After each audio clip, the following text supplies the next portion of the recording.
Welcome back to the Stateside Podcast. My name is James Ian Macmillan. I am your host for today and every day, as it were. And every day. Today we have a very special guest, one of the Stateside roster. This man is a mix engineer, producer, songwriter, all-around badass based out of Nashville, Tennessee. I'd like to welcome to the show Travis Ball. What's up, Travis? What's up? You said with an accent. I don't have an accent. I'm not from I know. here, You're from Michigan. Like, that gives people the wrong perception of who I think I actually am. Yeah, totally. Hey, what's up anyways? Well, you do, it's funny. If you lived there long enough, you would have an accent, because that usually happens.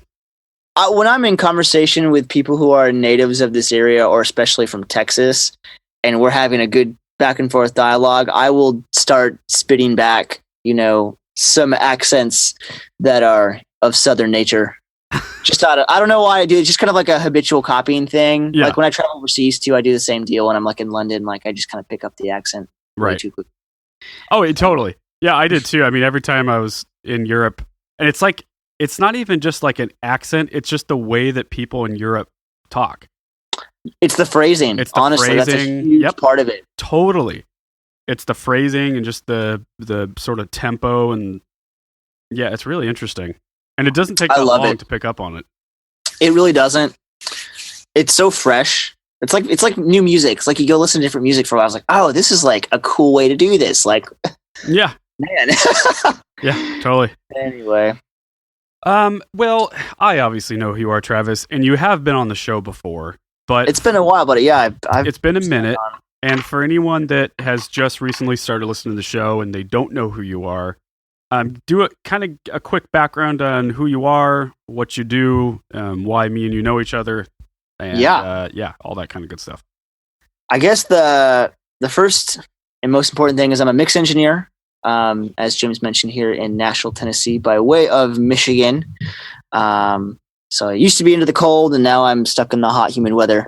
But that's kind of what it ends up being.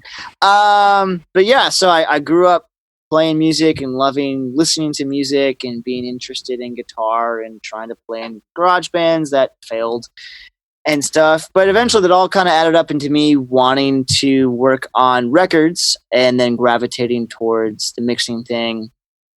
And also learning a lot about the music industry, in other aspects from touring. I've done a fair bit of touring at this point now with a bunch of different people, which has been a lot of fun. And we know each other, as you've mentioned, Stateside, as we've been working together for about a year, kind of tag teaming the business of running my studio and just helping me be more efficient and offer my clients more than I can do on my own. And yeah. That's kind of, I guess, the quick version. Did I miss anything? I feel like there's a lot there. I never know to say. I know. I don't expect people to do the whole life story. Just a quick, what you do for a living and, where you live and all that good stuff. Well, there you go. Yeah. Yeah, exactly. And you are from Michigan. I have a dog. Originally. You got a dog. What's your dog's name again? Ellie. Oh, Ellie. Yep. Beautiful husky. She's such a goofus. We've coined this new term, goofus, because she's goofy and she's a doofus, and so that's a good term, goofus. Yep. So how old is Ellie? She'll be 2 this coming Thanksgiving. I can't remember exactly what day her birthday is. It's in my phone somewhere, but yeah, okay. 2 Thanksgiving. So we're just kind of on the end of puppy phase. She's big. She's an 85 pound dog. But she's again young and playful and curious. No shit. Yeah, she looks adorable. Now, do that husky, right? That's the breed. Is that what you said? Mm-hmm. Yep. Oh, I just noticed with this video thing, I just made it so when I talk, it activates my video. That's weird. I'm gonna turn that off. It freaks me out. Oh, there you go. Active. What's that called? Active. I don't want to see myself talk. Yeah, that's a little too strange. Do those breeds, do they age well? Like, is there, because some dogs, what's the breed that basically, it's a Dalmatian. They're like really sweet and lovable the first couple years. And then after like age 3, don't quote me on that, whatever age it is, they basically just start falling apart and dying. I don't know about huskies. This is the first husky I've ever owned. Growing up, we had like an English Springer Spaniel and a Sheltie, which are, again, smaller, medium style dogs. Way lower energy. Huskies are pretty intense. They're much bigger and stuff. But yeah, I don't know really even how old they usually get or what their end of or middle of life is like. Mm-hmm. Hopefully it's cool. Like she's so playful and fun right now and just like loves running around and being active. I feel like that's gonna play on for a while. But yeah, I don't know. We'll see. Yeah, I guess we'll see. She's a good hang. Like she's just as good of a couch potato as she is as a hiking buddy. So it doesn't really matter to me. She's just a good dog. Would she be a good guard dog at all? If someone broke in? Or she just go snuggle with them? No, she loves people. She just wants to say hi. Like, come love on me and pet me. That's like her most important thing in life, is just looking for that. My wife and I always joke about our 2 cats that, because you would assume that if someone broke into our house, or say we come home and there's someone inside currently actively robbing the house, you'd assume that the cats would be freaking out, or they'd just disappear or something, which they probably would. But one of our cats, Dexter, he's just such a snuggle bug that my guess is he would just go up and start loving on them, and he'd want it's like, new human to mooch off of, someone else to snuggle with. Nice AR, man. Like, go to the range sometime. By the way, anyway. I do hear a tinge of a Nashville accent from you. There's a little bit. Also, too, like I recently got some dental work done, so I'm kind of talking a little funny. Oh. Too. My mouth's like a hair sore. What did you get done? I just got some cleaning done. I just got off my parents' insurance, which, as a 26-year-old, my dad worked for the city of Zealand, so I was on for quite a while. But I lost my dental insurance, so I haven't been going to the dentist this past year, which is usually about a year before cleaning, or a year between cleanings. So I needed to go just get a general once a year cleaning done, because I just gotten some plaque in between my gums, was causing some irritation. Yeah. No big deal, whatever. But it hurt. Like, mouth pain is not fun. No, dude, it's the worst. I've had tons of it. I really have been lucky and honestly not really had any. And this is kind of the first time in my life where I've like, fuck, this is not fun to have this. No, it's causing me headaches and literal headaches and just general discomfort. I know. So, you have it happen once and you realize you wouldn't wish it on your worst enemy. It's terrible. Yeah.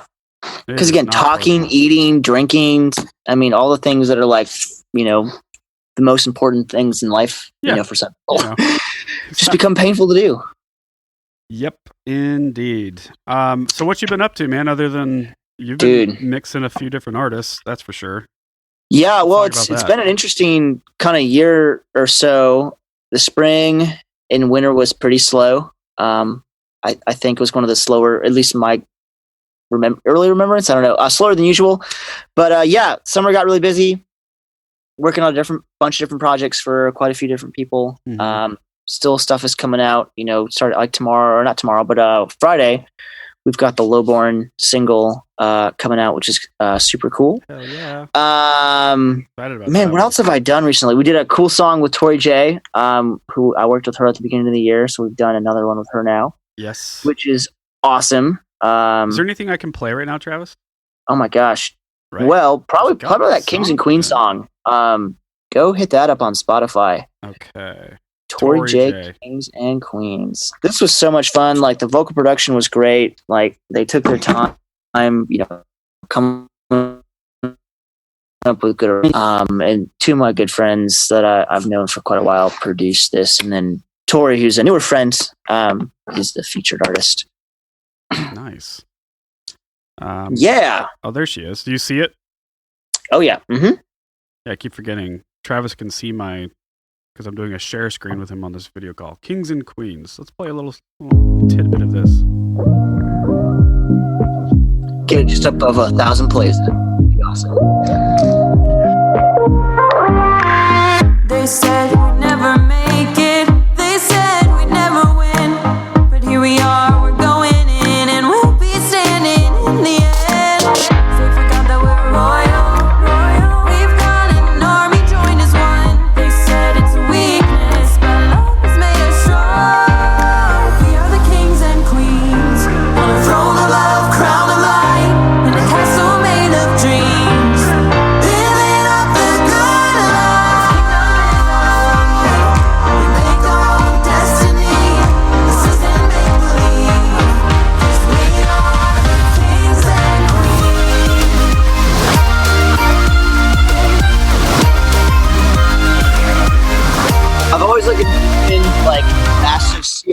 cannons going off at that moment. Like if she ever performed this live, like confetti and just like lasers, just something like every festival cliche but awesome, production trick you can throw at it just happening right there. Just it all happens. Dude, she's good, man. She's got some really good potential. She's been doing this for a while, right? She's been around. She's younger. I'm trying to. Not that age doesn't matter, but she just moved to Nashville like about a year ago. Did her first tour with me and Michael W. Smith. She's been touring with several other folks. She's actually on the So You Think You Can Dance tour right now. I'm not sure what her role is in that, but she's out doing that stuff, doing music on the side, singing at a local church. Excuse me. So she's getting involved. She's doing all the right things. I'm not sure what her long-term plans are and goals, but the music's great. She's an awesome human. I'm happy to just have worked on the few songs she's been putting out so far. So she's cool. You can follow Tori J at Tori. So that's TORIJO official. Sorry, TORIJ official, not O official. Tori J official. Yeah, she's cool, man. Yeah, and we've done 2 songs. Like there was that one, and then one in January called Enough. Which I like that one, dude. Yeah, it's a different vibe, but it's as cool, honestly. Yeah, go for it.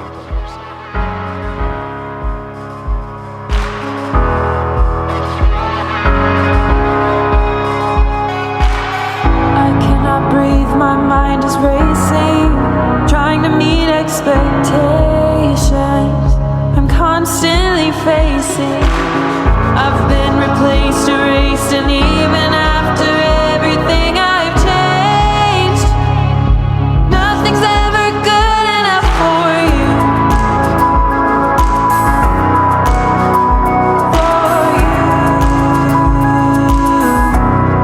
I wanna be enough. I wanna be enough. Doing the best I can, even when I wanna be enough.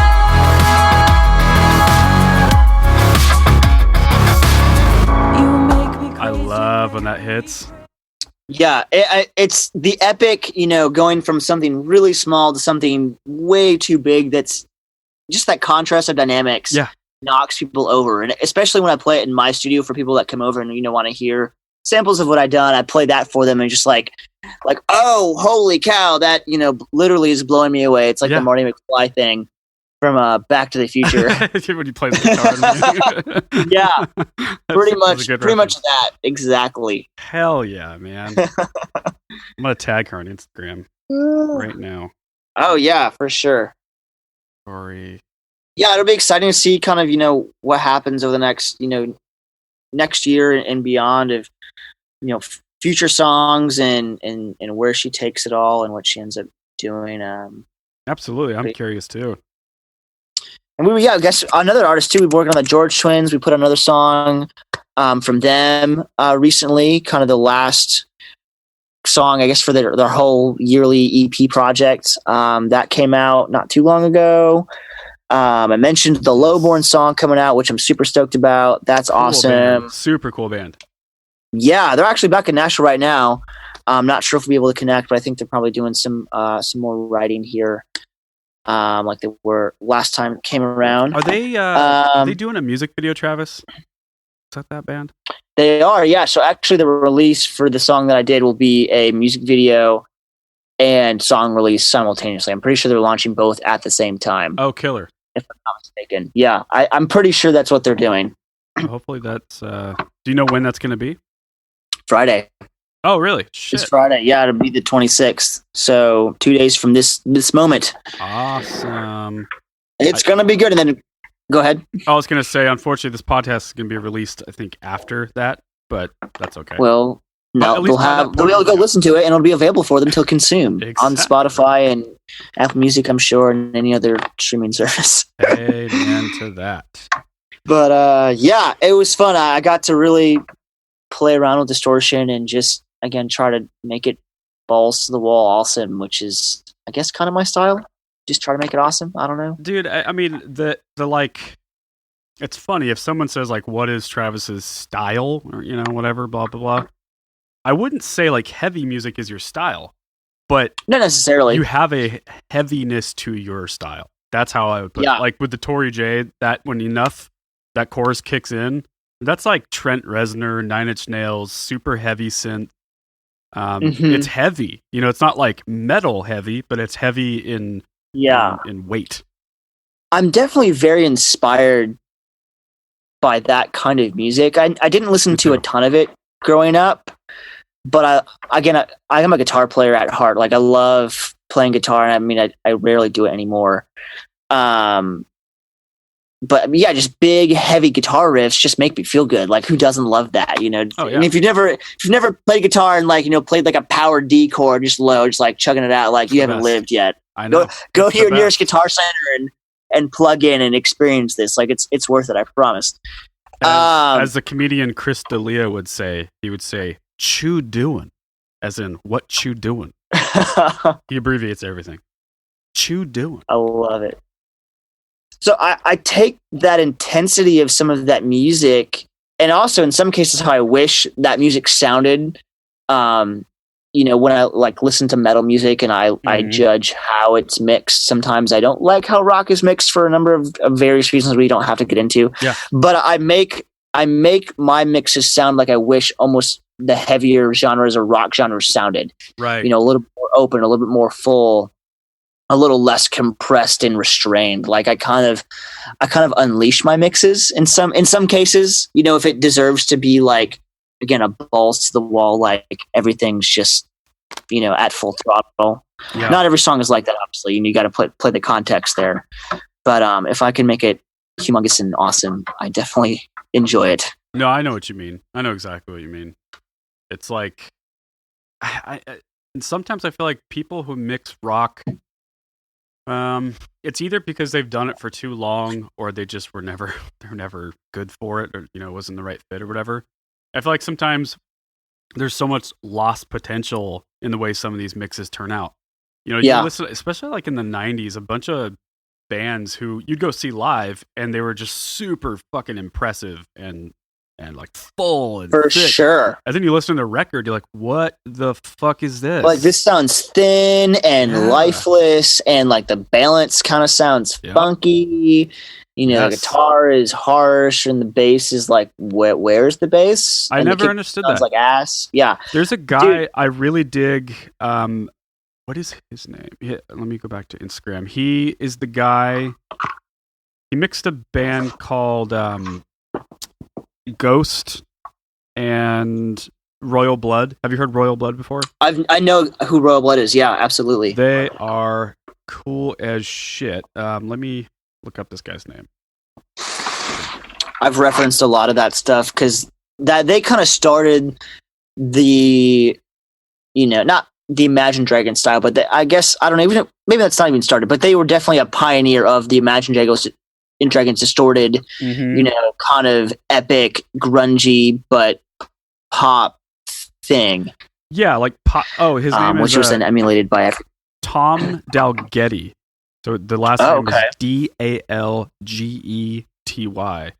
I follow him on Instagram, and I just really like his sound. It's so warm sounding, and I'll check because that's fucking something I would probably be into anyways. Tom Dalgety. Yeah, he's a monster. He's done like big stuff. Yeah, he's definitely a dream guest for sure. I'd love to have him on someday. But he's a UK guy, so he might be a little tough to get him on. Dude, I've been pumped because I've been talking to a lot of potential UK clients and other clients from overseas. I love traveling. I've had a chance to travel to a bunch of these places before, and it's just so fun to me to be able to work with a lot of these folks because I love their music. I love how they approach music a lot of time. And it's just fun to work with people from other parts of the world thanks to the internet. I know. We just recently booked a gig with a artist or a band from New Zealand, and aren't they? They're just the nicest people ever, aren't they? Dude, okay, so I was getting the first single prepped today, actually, and opening up the files from the co-producer, Josiah, and definitely the most organized preparation and deliverance of files I think I've received in my career. Like, I'm not joking. Like, I messaged him just and said basically that it's like, this looks great, and the detail that he put in and just making sure I had everything that I needed, all the context that I could possibly want of what they wanted me to know about their song in terms of production style and what it was about. And I'm set in info. Like, I don't need to ask them any questions. I've got it. They got it. Totally. That was just kind of cool to open up. But yeah, the song's great. I think I'm trying to pronounce the artist name. Might be Ursa. Yeah, I wasn't sure either. I'm not sure how to pronounce. I need to ask him the pronunciation of this. But this young girl, New Zealand artist, super great. Very excited to be doing this song and probably quite a few more afterwards. Yeah, I mean, if any indication of how they communicated with both you and I, how they handled the financial situation, just all the administrative stuff they did with us, he was so detail oriented. He gave us a really good tip on how to transfer money, from somewhere else in the world. Right, because we've found other obviously ways to do business transactions financially from overseas clients, but we've had some hiccups. It's sometimes not as easy. The fees suck. Fees have sucked, but yeah, he was like, "Hey, I've done a lot of work, for other people around the world. I've got a way to do this." And yeah, it was like a no fee situation or no fee for us, Travis. That's ridiculous. He paid a very small fee, and we didn't. And it wasn't even like we chose it that way. That's just how that service works. Wow. And they're thousands and thousands of miles away. So far away. I think it's the furthest away that we've ever talked to anyone, right? As far as time changed. I think so. Bungface is close. I have to look at the map to really see how far they are away because they're so different regions. Let's see here, because that was Malaysia, right? Bungface? Yeah, Malaysia. I think they were like 14 or 15 hours. I think New Zealand's 17 hours ahead. I don't remember. So in Auckland, New Zealand, which is where they're right outside Auckland, it is 2:35 p.m. tomorrow. So today is Wednesday in Pacific Standard Time where I am. It's 6:35 p.m. Wednesday. It is 2:35 p.m. Thursday in New Zealand. That's pretty far. Crazy. Now let's see. If I can find Malaysia. Kuala Lumpur is tomorrow at 9:36 a.m. So New Zealand is further in time, at least. Quite a bit further, too. That's several hours. Yeah, several. I mean, that's almost the entire day further. Crazy. I love it, though. It's so much fun. Cool? So cool. What's cool, too, is my initial conversation with them, I did a Skype call shortly after they filled out the contact form on my website. And it was cool just to hear from them about doing research on me as a mixer. They looked at my past work and listened to it. They listened to some podcasts. I don't know. I'm not sure exactly what they did, but you could tell that they did their research and knew what they were getting themselves into. Obviously liked enough of what I had done to feel confident enough to want to reach out to me and discuss, doing some work together and things. That surprisingly doesn't happen very often. And it should.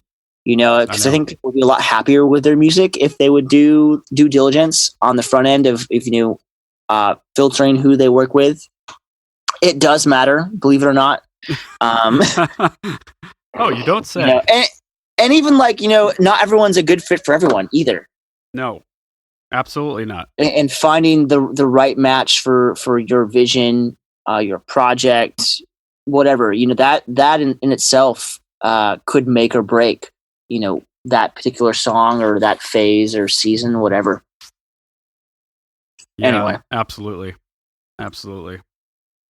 So you mentioned that you love traveling. Definitely. What is one of your favorite countries that you've been to? Oh man. I'm going to have to say Israel. Oh, you've been just to Israel? Because I've been to Israel. Yeah. Reason for that, I'll kind of just quickly touch on it. When I was working for May, several years ago now, acting as their tour manager, and also ended up mixing a record for them. The drummer, Jacob, was friends or acquaintances with the editor of Forbes magazine, and they do their international summits around the world every year for the 30 under 30 type deal. And this particular year, they were going to do it in Tel Aviv and Jerusalem. Needed some headlining music act for their end of summit celebration. Jacob worked it out that May was going to be that headlining act to kind of celebrate just even that aspect of it. They actually, as a band, designed and wrote a song to the first ever virtual reality experience to be synced with live music in the history of the world, to our knowledge. And we did that and performed that very first song in the Tower of David in Jerusalem, which is like a 3,000-year-old citadel in the middle of the most important city in the world for some people. So that was kind of awesome. That is crazy. But yeah, so that's why I was there. So I was working with May, doing this show. I was out to mix from a house and kind of production manage, tour manage that aspect of the trip. And we were there for a week. The first 2 days was like adjustment because it's a fairly big time change to make sure we had everything there, make sure we set up. We had one rehearsal prior to the show day. I think we had a sound check day of show, and then day of show happened, and then we had the rest of the week to hang out in Jerusalem, travel about, tour, go see things. And that was amazing. I've been to Europe too.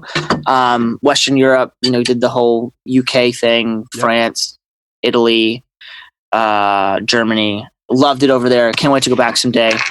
Switzerland, man, I loved the Swiss Alps. That was something truly special. And I always tell people, my friends, it's like, man, there's just nothing more beautiful than the Swiss Alps. There really isn't, Travis. I always say that, like, in my head, heaven is there. If you believe in heaven or not, that is as close to heaven as I've ever been on earth. Have you been there to Switzerland? Yeah. Oh, dude, no way. Me and my buddies went there. We backpacked through Europe for 2 months. And wow. We ended up, so we went to Interlaken. First we went to Bern, then we went to Interlaken. And from Interlaken, we took a, what do they call it? A tramway that goes up. What's that called? I guess an incline railway, I guess. Yeah. Right?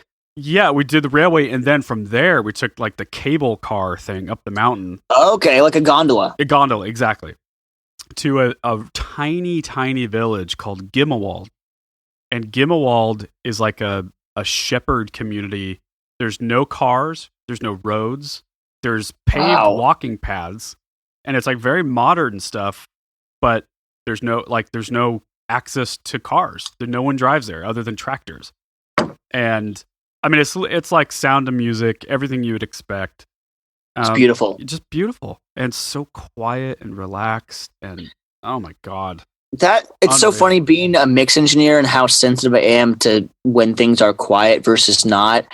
There is something to be said about being in an environment that actually is quiet. That's not a manufactured environment. You can go to anechoic chambers, very, very quiet buildings that can freak people out on a mental level. Freaks me out. Yeah.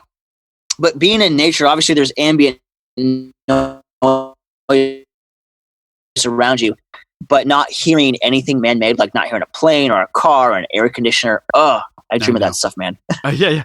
So I was going to ask you, because I know a lot of buddies of mine who do this for a living, they have an interesting relationship with music. It's their job. They're listening to music all day long. They're mixing, especially for you mix engineers. It's just on all the time. It's a lot of repetition. It's a lot of repetition. One vocal part over and over and over and over and over. And so, how do you treat listening to music? Like, if you get in your car, are you no music, no sound in your car? Because I know some people who do that. A good friend of mine, he's just like, I'm fucking done at the end of the day. How do you feel about that? I'm very similar. Like, when I'm not working, it's like driving, for instance, generally I like it silent, since, a lot of times when I'm leaving the house, I'm with Ellie. we're going to the dog park or something like that. The windows are down anyways. I'm enjoying just listening to things outside of my house as well. Like I'm just giving my ears a break from the quietness of my studio a lot of times, and also not music. So that is something I do. If I do listen to music, most of the time, you know, we've got a great classical channel here in Nashville radio station that I tune to. You know, I grew up in band and wind ensemble and playing classical music, so it's enjoyable to listen to that still. Yeah, me too. I've always enjoyed that. There's a good, you know, rock station too, Lightning 100, very popular in Nashville. I sometimes listen to that. There's also just a good variety station too. But yeah, I definitely, you know, will have no problem and will oftentimes distance myself from, you know, consuming music when I'm not working. Right. In the same sense, I also want to be intentional about listening to new music and consuming new things and new ideas and new songs and new artists, new bands, whatever. I think that's still very important. Yeah. And so I will oftentimes come down to the studio and just like, okay, I'm just going to like hang out, turn the lights down low, you know, sip on whatever I might have around, you know, bourbon, just to, again, relax, enjoy myself, and just start listening to music. I might start with some favorites, you know, things that I just love to listen to any day of the week, and then just start exploring and see what I come up with. Like I try to schedule that time in because it resets my ear and aligns it to more or less the gold standard of what music should sound like. And obviously there's plenty of bad sounding music out there, and I do recognize that, and I don't tend to listen to it if I can help myself. Or if I do, it's like, okay, this sounds horrible, give it a minute and 30 seconds and like, okay, don't make anything sound like that ever again, and move on to something that sounds good. Like you've now heard what bad music sounds like, you can now go listen to the good stuff.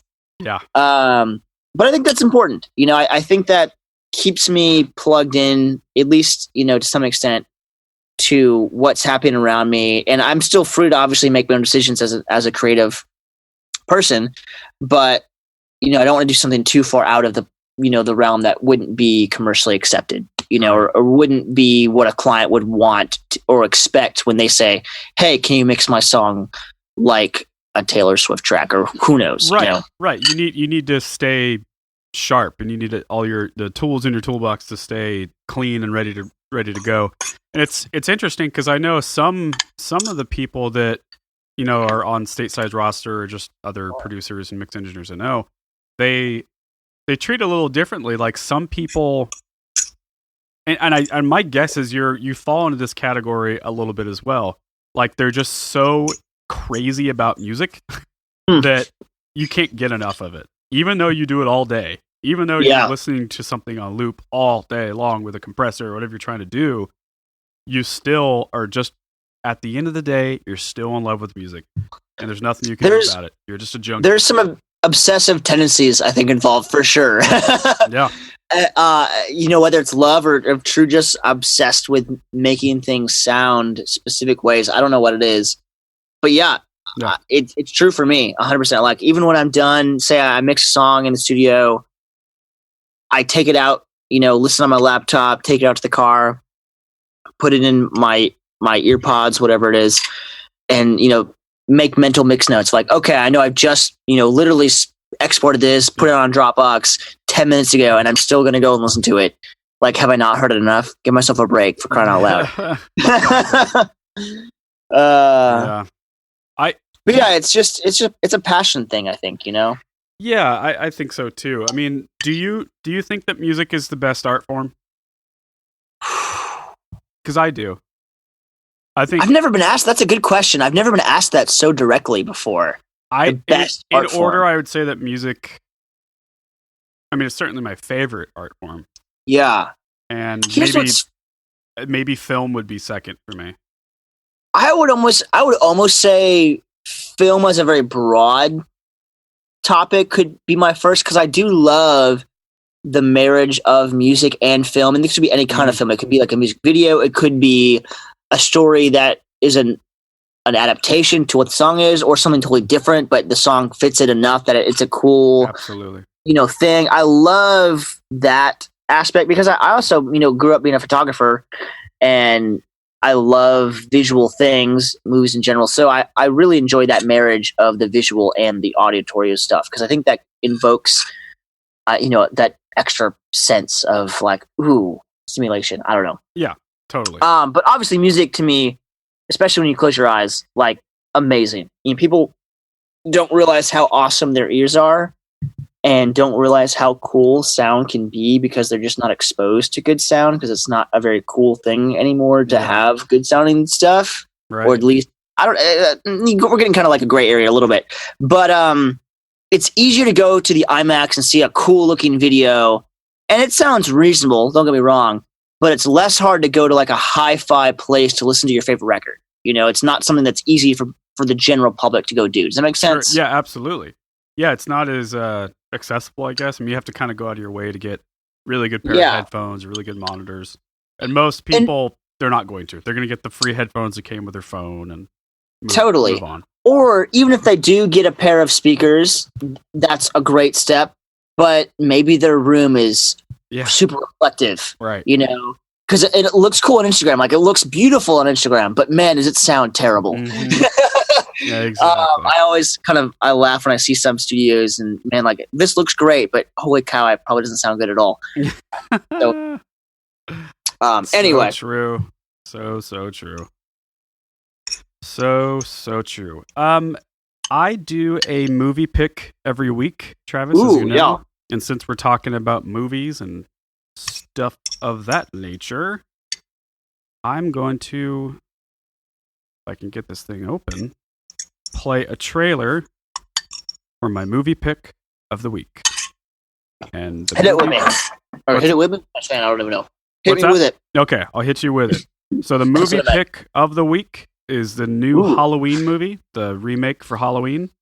Nice.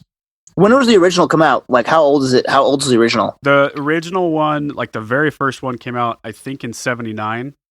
Okay. Before my time. Jamie Lee Curtis, before my time. And there's been a few after that. Most of them haven't been all that good. I think Rob Zombie did a remake, like early 2000s. Also wasn't very good. It was okay. It was fun, but whatever. Gotcha. But this one is legitimately good, done really well. The script is awesome. Jamie Lee Curtis was one of the producers on it, and she invested her early acting life to this movie, and it's really cool for her to come back and kind of finish the story.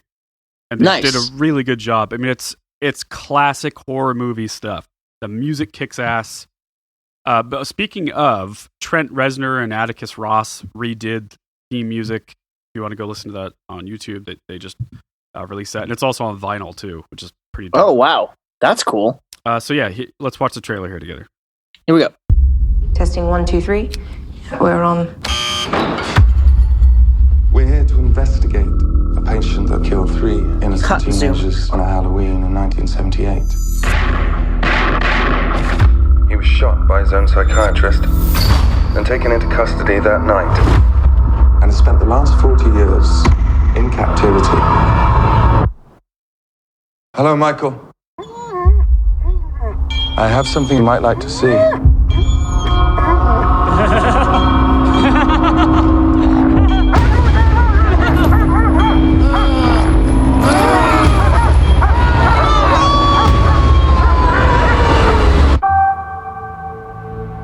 Everyone in my family turns into a nutcase this time of year. Yeah, I mean, your grandmother is Laurie Strode. She was almost murdered. Wasn't it her brother who murdered all those babysitters? No, it was not her brother. That's something that people made up. Do you know that I pray every night that he would escape? What the hell did you do that for? So I can kill him.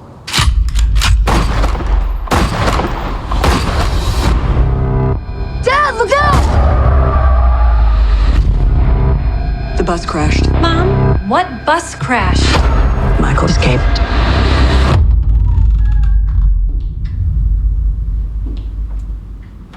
Excuse me, somebody's in here. Hello?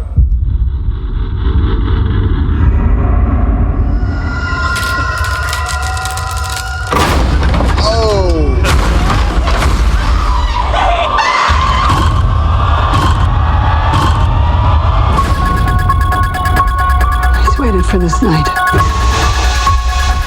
He's waited for me. I've waited for him. Get out the room! Get inside!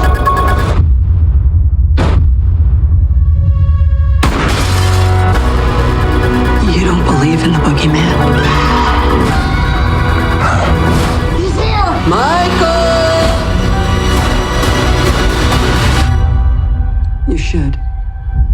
Can you close the closet door?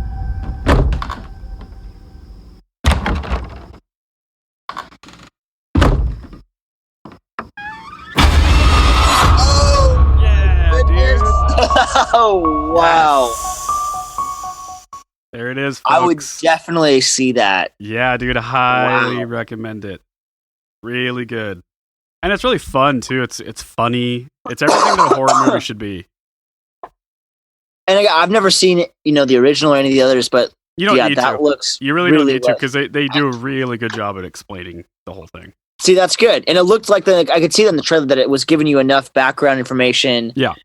To play into what they're trying to tell in the new movie. Yeah, nice. Basically the story for anyone that hasn't seen the first one, it's like this kid, you don't know why, but he's a psychopath, and he kills like his little sister. She's like 6 years old or something, and then he just goes on to kill like this poor girl's like entire family and friends, and it's this terrible thing that happened in this small town.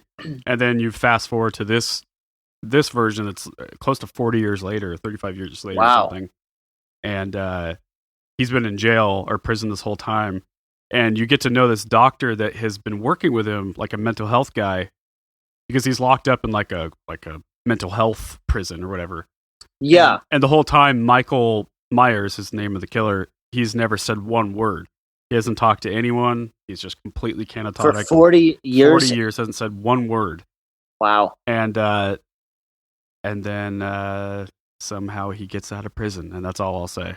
I guess the bus crash, right? Is that how he escaped? But they leave it open to interpretation. Why did the bus crash? Why did he get out? So you have to watch the movie to figure that out, obviously. Exactly. Aha. It's done really well. Music kicks ass. Writing's really, really solid.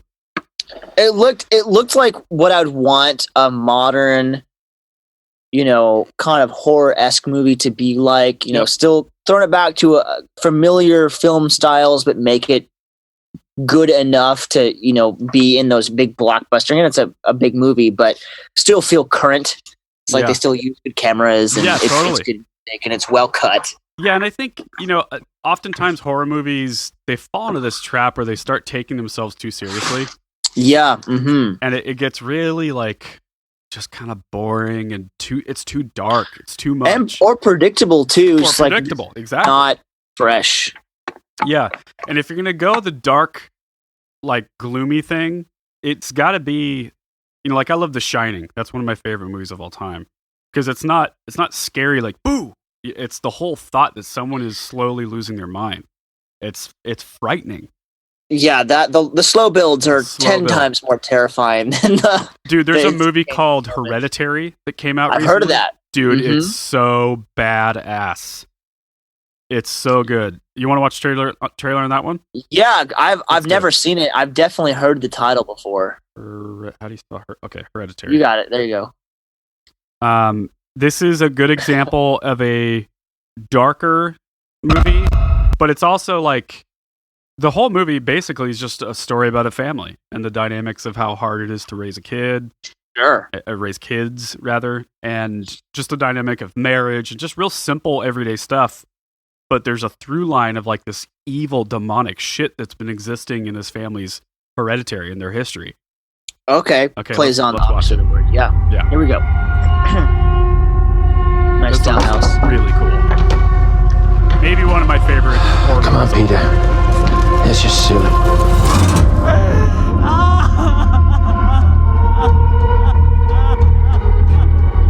It's heartening to see so many strange new faces here today.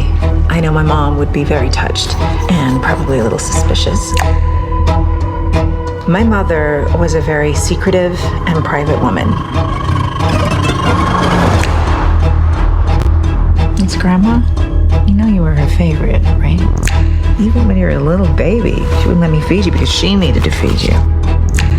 She was a very difficult woman, which maybe explains me. I recognize you from your mother. What? Sometimes I swear I can feel them in the room. Oh my God! What's that? She's gone.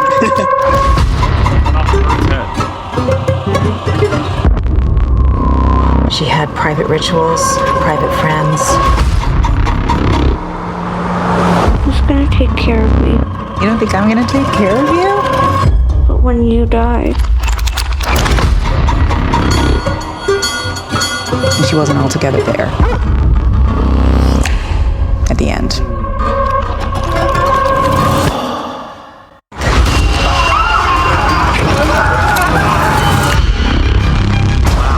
I don't like this. Dad, I don't like this. What's happening? Enough! Don't you ever raise your voice at me! I am your mother! Where's your Mom, what's happening?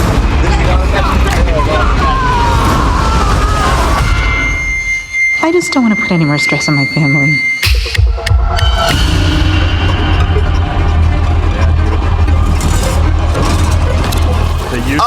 That was good. That last scene was. I did not expect that. Actually, holy cow! The use of audio in that movie is so well done. Especially right there where it had that clashing sound and it repeated again with the up. And you have to watch the trailer if you haven't seen it. It was like an upside down individual banging the head against the wall, and it was like startling and jarring. Right? Holy cow! Well, and I'd say that like. It's not just the trailer that is that clever with audio. It's the whole movie. They do such a good job of using that. Dude, any good horror, and I'm not really a horror aficionado by any means, but I know enough about the genre. But yeah, any good horror film totally exploits audio to their advantage. And sound can be totally terrifying, like beyond anything you'd really imagine in some cases. Yep. Speaking of film and TV and stuff like that, let's go back in time, Travis, back to the beginning of August when you mixed the intro to a new Netflix series called Becoming Champions. Yeah. And if y'all haven't watched this, is it all, I don't think it's all in Spanish, is it? Because I watched like the I haven't actually watched it, so I really don't know. There's some subtitles. What I understand, it's really good. If you're a soccer fan, you're going to love it. Yeah, if you're like a World Cup soccer fan, which there are many people that are like very into that sport, whether you're in the US or not, this is a cool documentary that was put together by Netflix about the teams that have won the World Cup, the various World Cups from the past, your recent history in recent years and stuff. But yeah, no, a Canadian composer reached out to me to mix the trailer song for this particular I guess it's Netflix series named Marcelo Triviano. Nice guy. Yeah, Marcelo's awesome. He's worked on National Geographic stuff before and stuff with Disney, doing composition type work. So yeah, he brought me in for this project. Had a blast mixing it. It was fun to do something that was not pop.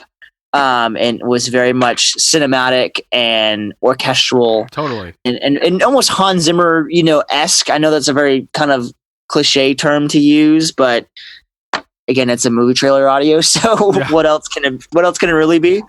But yeah, no, it was a really fun project. I hope to do more stuff like this actually down the road. Again, because I mentioned earlier, like I do love blending audio with film, and I haven't done a lot of it professionally. And some of it is kind of like specific to the industry, and you're in either film audio or you do music audio, but there is some crossover that I hope to get myself involved in as time goes on. Yes. Does this video represent the audio pretty well? I don't remember. I think it should. Yeah. Okay, let's play Instagram. It. Let's see. Let's find out. Yeah, it sounds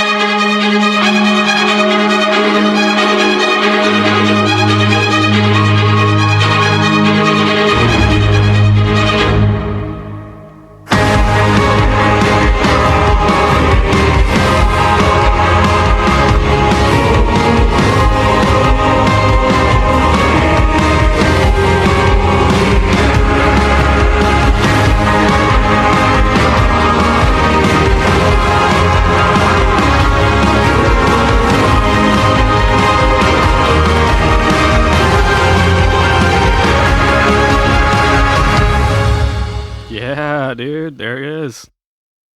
It's fun. Yeah, it is fun. Yeah. It was a cool project. I'm glad we got to do that one. That's cool. Yeah, it's funny too. It's like people get I made the joke when it first came out. Is there people will now have the option to skip over a mix of mine indefinitely on Netflix. I feel so honored to have that prestigious position.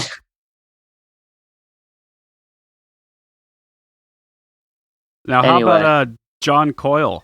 Yeah, John's a nice guy too. John was awesome. You work with a lot of nice people. Dude, I've been really lucky lately to be working with a bunch of awesome folks that are passionate about what they do, and are working hard towards making great art.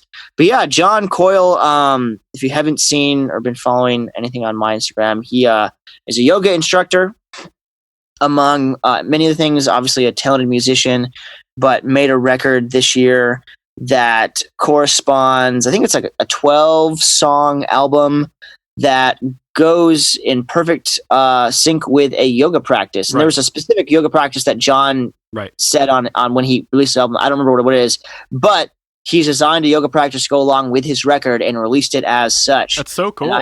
It was a lot of fun to mix. Again, it was kind of one of those soothing projects, as you might expect. Yeah. A lot of unique ambient sounds. Get your namaste on. Yeah, and he's got a great voice. I really enjoyed mixing his vocal. It's a cool record. You know, it might not be for everyone, but I had a blast working on it. Oh yeah, here's a little teaser thing. Yeah. With a little voiceover from John. Harmonic movement is the relationship I've discovered that exists between music and yoga. For the listeners, they're showing a bunch of people doing yoga. To move in harmony is to move with mindfulness. They do. To flow with grace. Yoga's fun, man. It's so cool, man. I took a class at the local community college harmonic movement was to write years a full ago, and I album love of doing songs that would pair perfectly with a vinyasa. Have you done it before? There it is. Yeah, Hayasa yoga practice. Sorry. My friends and fellow yogis. I've done a few classes. Use it in your I don't remember. There's also some apps I've done that have like a 30-minute or 90-minute yoga practice thing. Right. But yeah, that was that record. And that was fun. I did that one much earlier this year. I don't remember when I wrapped it up, but it came out a couple months ago, I think. That's one thing too. I've not been able to keep as close of track as to the projects that I've worked on lately, because there've been more than usual, which is a great thing to have. It's been harder to keep it all together. How about Andrew Butcher? Yeah, this one I do remember. Butcher? Is it Butcher? Butcher? It is Butcher, to my knowledge. Yeah, but he had it's Andrew Butcher if you want to check him out. Is this this is that music video, right? Clip to the video. This is the video clip. Yep. Girl, I need to know right now if we're all or nothing. You're always the first thing on my mind, and I bet you feel the same sometimes. What ifs and maybes ain't good enough, baby. You throw me the same old worn out line, trying to tell me that you don't have time, but then you come over and you get me falling while you're falling right in my lips. Everybody's asking, we're just friends, but you're staying every night to clean country sound there for you. Yeah. He's great. He's a young kid. He's super young, but good voice. He was on NBC's, or was it NBC? I forget which network carried it, but a show called The Boy Band, and he did, I think, pretty well on that. But yeah, putting on good songs. I know he's writing a bunch. He's doing the Nashville thing and always doing co-writes with various folks around town and working on new music. So, dude, I need to make a trip out there for fuck's sake. Dude, you should. Yeah, you haven't been since we've met, and that's been over a year now, actually. I know. Not acceptable. I gotta get. It's worth there. it. I know. it's a great town. Do you think you'll stay there for a while? I mean, do you? Man, I don't have any reason to go anywhere else, honestly, right now. I like the area. I have friends here. I've been here now for nearly 8 years or so. And I've got the house now. I've got the studio pretty well established. The facilities are in place to keep the train moving, if you will. Yeah. So I feel like any move will, at this point, would be too soon or abrupt and not a good thing. Eventually, like I could see myself buying other property, building a house, buying another house, building another studio, doing something of that combination down the road. But that's still, 10 to 15 years off maybe. Yeah. It's funny to think like the room I'm in now, I love my workspace, but it probably isn't the last workspace I'll ever be in. Like there'll be a studio after this that'll be even probably more awesome than this one is, which is crazy to think about. But, yeah, so it's just kind of exciting. Like I'm very early in that thing, but I don't, if anything, I might move to Franklin or some other, generally just outside of the city of Nashville town, but close enough to be still in the area. Yeah. But there's a lot of good spots down here that are a little more detached, a little bit more off the beaten path, a little more quiet that I would definitely consider at some point in time, again, given the right opportunity. You're pretty close in to the city, aren't you? Pretty close. I'm near the airport, which, most airports from moderate to major cities are not downtown for obvious reasons. So we're about 20 minutes or so out of like the center of Nashville, which really isn't bad. It takes about 20 minutes to get anywhere in Nashville anyways. So I'm within that kind of tolerance more or less. Obviously there's a few areas that takes me longer to get than others because it is on the other side of town. The airport's kind of more south east, I guess, and things. But yeah, it's not too bad. Do you know where Jack White lives? I know he's. No, I don't. I think he lives in Franklin, which Franklin's south of said Nashville. Franklin, and that's why. Yeah. Let's see. Where does Franklin's a cute little town, though. It reminds me of where I grew up, but way more southern. Oh, really? Oh, yeah. It's relatively small. Like my hometown's real small. Franklin might be a little bit bigger, but it has just a very quaint vibe to it, I guess is the way, or the word I want to use. So it says Brentwood. Oh, Brentwood. Actually, that is pretty close to me. A suburb south of Nashville. Brentwood's about, again, 20 minutes. That 20-minute rule, just over the way. Mm-hmm. A lot of wealthy people do happen to live in Brentwood. There's some pretty high dollar real estate in that area. Yeah, I mean, there's a lot of wealthy people in that state for sure. Oh yeah, dude. I work for a corporate wedding band, and they do a bunch of events, but a lot of, especially in the summer, are gigs for weddings, and we do so many receptions at these massive houses or properties that people have purchased and have horse stables on and just crazy huge party barns. And it's fun being out there. It's like, holy cow, like this is, again, some old Southern money, which, maybe potentially could have some bad things to it. Well, but like people in the music industry too, like, hey, this is what, is available to some people in this industry. Yeah. Is there a bass guitar playing in the background? Some fucking asshole down the hallway always likes to play right at the time that I'm doing a podcast, even though I've like at least play like guitar or something cool. Like nobody wants to hear like a bass solo. Come on. So for the listeners, I'm sorry. I record in the recording studio. It's just inevitable. Oh, what are you gonna do? Whatever. Speaking of inevitable, I have to take a hot piss real quick. A hot, delicious pee. Let's make it happen. let's take our ceremonial pee break and come back in a couple minutes. I love it. See you in a few. Okay, just a second. All right.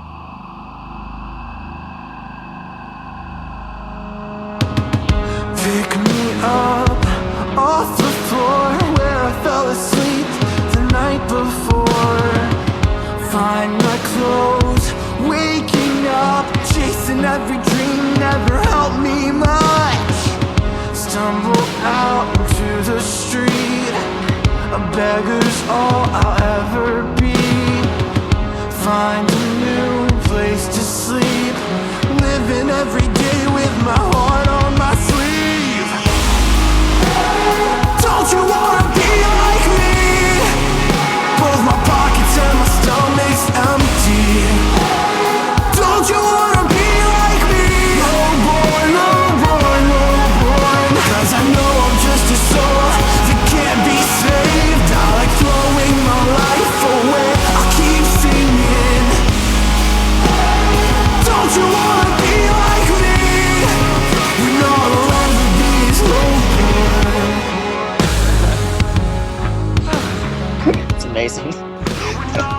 Yes. Well, welcome back to the show, Travis, and our audience. And we're back. And we are back. We are back. Yes, over here at the building that I do the podcast out of, there is a huge homeless problem in the city of Portland. And particularly where this building is located, unfortunately, there are a ton of homeless people that just set up shop on this property. I mean, literally where my $40,000 truck is parked. Dude, that is so sketch, man. 10 feet away, there's unfortunate. A fucking camp. I know. I had a backpack stolen out of a car once here. That's because I left the backpack in the car, so you can't leave anything in your car, or they will get it. Man, it's a bummer, man. It sucks. It's a bummer on every angle. Like, it sucks that they're in that situation. Like, obviously, that's bad, and like we want to fix that. Yeah. But also the crime, like, that's not good either. No, we're trying to run a business at this building. Yeah. Man, wow. You know, and it sucks. Like you said, it sucks all around, and we're sympathetic people. In our experience, and I'm not speaking for every homeless person out there, but in our experience in this little area, they're all assholes. They all can suck a big fat one. They're all pieces of shit. They don't give two shits what we're trying to do here. They don't care. They piss and shit everywhere. They break windows. They're just fucking assholes. It sucks because there's nothing. How do you address that? Like, I don't know. Like, I don't. Dude, I mean, it's a constant debate. It's constant. It's Stefan, the guy who runs the building here. He's one of my best friends. Me and him had a 20-minute conversation about it before I talked to you. It's been years of dealing with this, and the Portland police can't do a goddamn thing. Part of it is they don't care. I'm not speaking for every cop, but the ones that we've dealt with, they don't care because they can't care. There's nothing they can do. The city has made it virtually impossible for them to enforce any sort of... Their hands are tied, essentially. Their hands are tied, and, the city's just gone to shit, man. Portland used to be such a beautiful, peaceful place. And, I mean, it still is at heart, but the homeless, heroin epidemic, opiate crisis here, in the Northwest in general, Seattle's just the same. Seattle's a nightmare right now. No way. Yeah, dude. I mean, every corner, every city block is just littered with homeless people. Sucks, man. The whole West Coast is like that, to be honest. Downtown Los Angeles is crazy. I saw some things in the few times I've been to downtown LA, which hasn't been recently as of late, but I hadn't have ever seen that scale. Right. Of that situation. Like, and it was like, I was like, okay, wow. Tennessee, honestly, it's a pretty even keeled city for the most part. Like, we do have a fair homeless population. There's obviously not great folks and better folks, out there. It's not that big of a deal here. You don't really hear about it being a constant problem, which is good and bad. Yeah, man, that's so weird to just hear that about a city. It's so not what I'm used to living in terms of just being here in Nashville. Like, it's very much like we're growing too fast to even keep up with ourselves, and that's our problem. Yeah. We're just getting ahead of ourselves in a lot of things. Portland has that problem too. I mean, it's one of the worst traffic cities in America right now. Yeah, Nashville, we're not the worst by any means, but it's not pleasant. Like, that's it's what pretty I heard. miserable. Yeah. Yeah. Well, anyway, there's that. But let's talk a couple current events going on. Oh, yeah. In the world. This is good. Yeah, we'll talk about some things and stuff. So, first little thing. I don't know if you heard about this. Let's see if I can. I saw the headline yesterday for this story. Yeah, malfunctioning escalator injures 20 people. A video on social media captured the moment an escalator broke down in a metro station in Rome, injuring 20 people. Yeah, I saw the video. It was pretty wild to brutal. Watch. It's like, watch how fast it goes. Look at that. So it'll do it again. Oh, man. Right there. Look at that. It looks like a food processing conveyor. Yes. It's just like flying fast. Down. Like, industrialized. People are being carried out on stretchers, and it's Pretty wild, man. Dude, it was funny because I watch it and think like, okay, how would I react in that situation if I were in it? What would I do to try to protect myself or maybe get out of the situation if I could? And it's like, what do you do? You're just kind of like, you're on the ride. You even saw the people that were, they could do, watching themselves get closer to the bottom of this staircase, and they're kind of just standing there like they're waiting for it to just kind of happen, embracing probably the best they could. And man, how terrifying. No, I know. And it's like, people who have weird phobias out there's a lot of people who are scared of escalators. I know a person. It's a thing. Dear friend of mine. She's terrified of escalators. And it's like, this is her worst nightmare come true. Dude, again, another horrible story, but there was a woman sometime last year that died. Really? In an escalator. I thought it was somewhere in Asia, if I'm not mistaken. But got pulled into the mechanism. I think she was with a child, like a young child. And I think died somehow that got pulled in. It's crazy because it's like you can die so many ways. And that's the way you go out. That's just a bummer. Life is weird, man. At any rate, that's just what it comes down to. Oh yeah, I mean, I know a guy that is, he's in his early 50s. He had a headache and he was feeling nauseous and just kind of off. Thought he had the flu or something. And it just kept lasting for a few weeks. And then he went into the doctor to get it checked out. And turns out he has a massive brain tumor. Wow. And he probably won't make it to the end of the year. Just like that. Just happened a couple months ago. Perspective, right there. Perspective, dude. That's right. Fucking perspective, Travis. It's everything. It's fucking everything.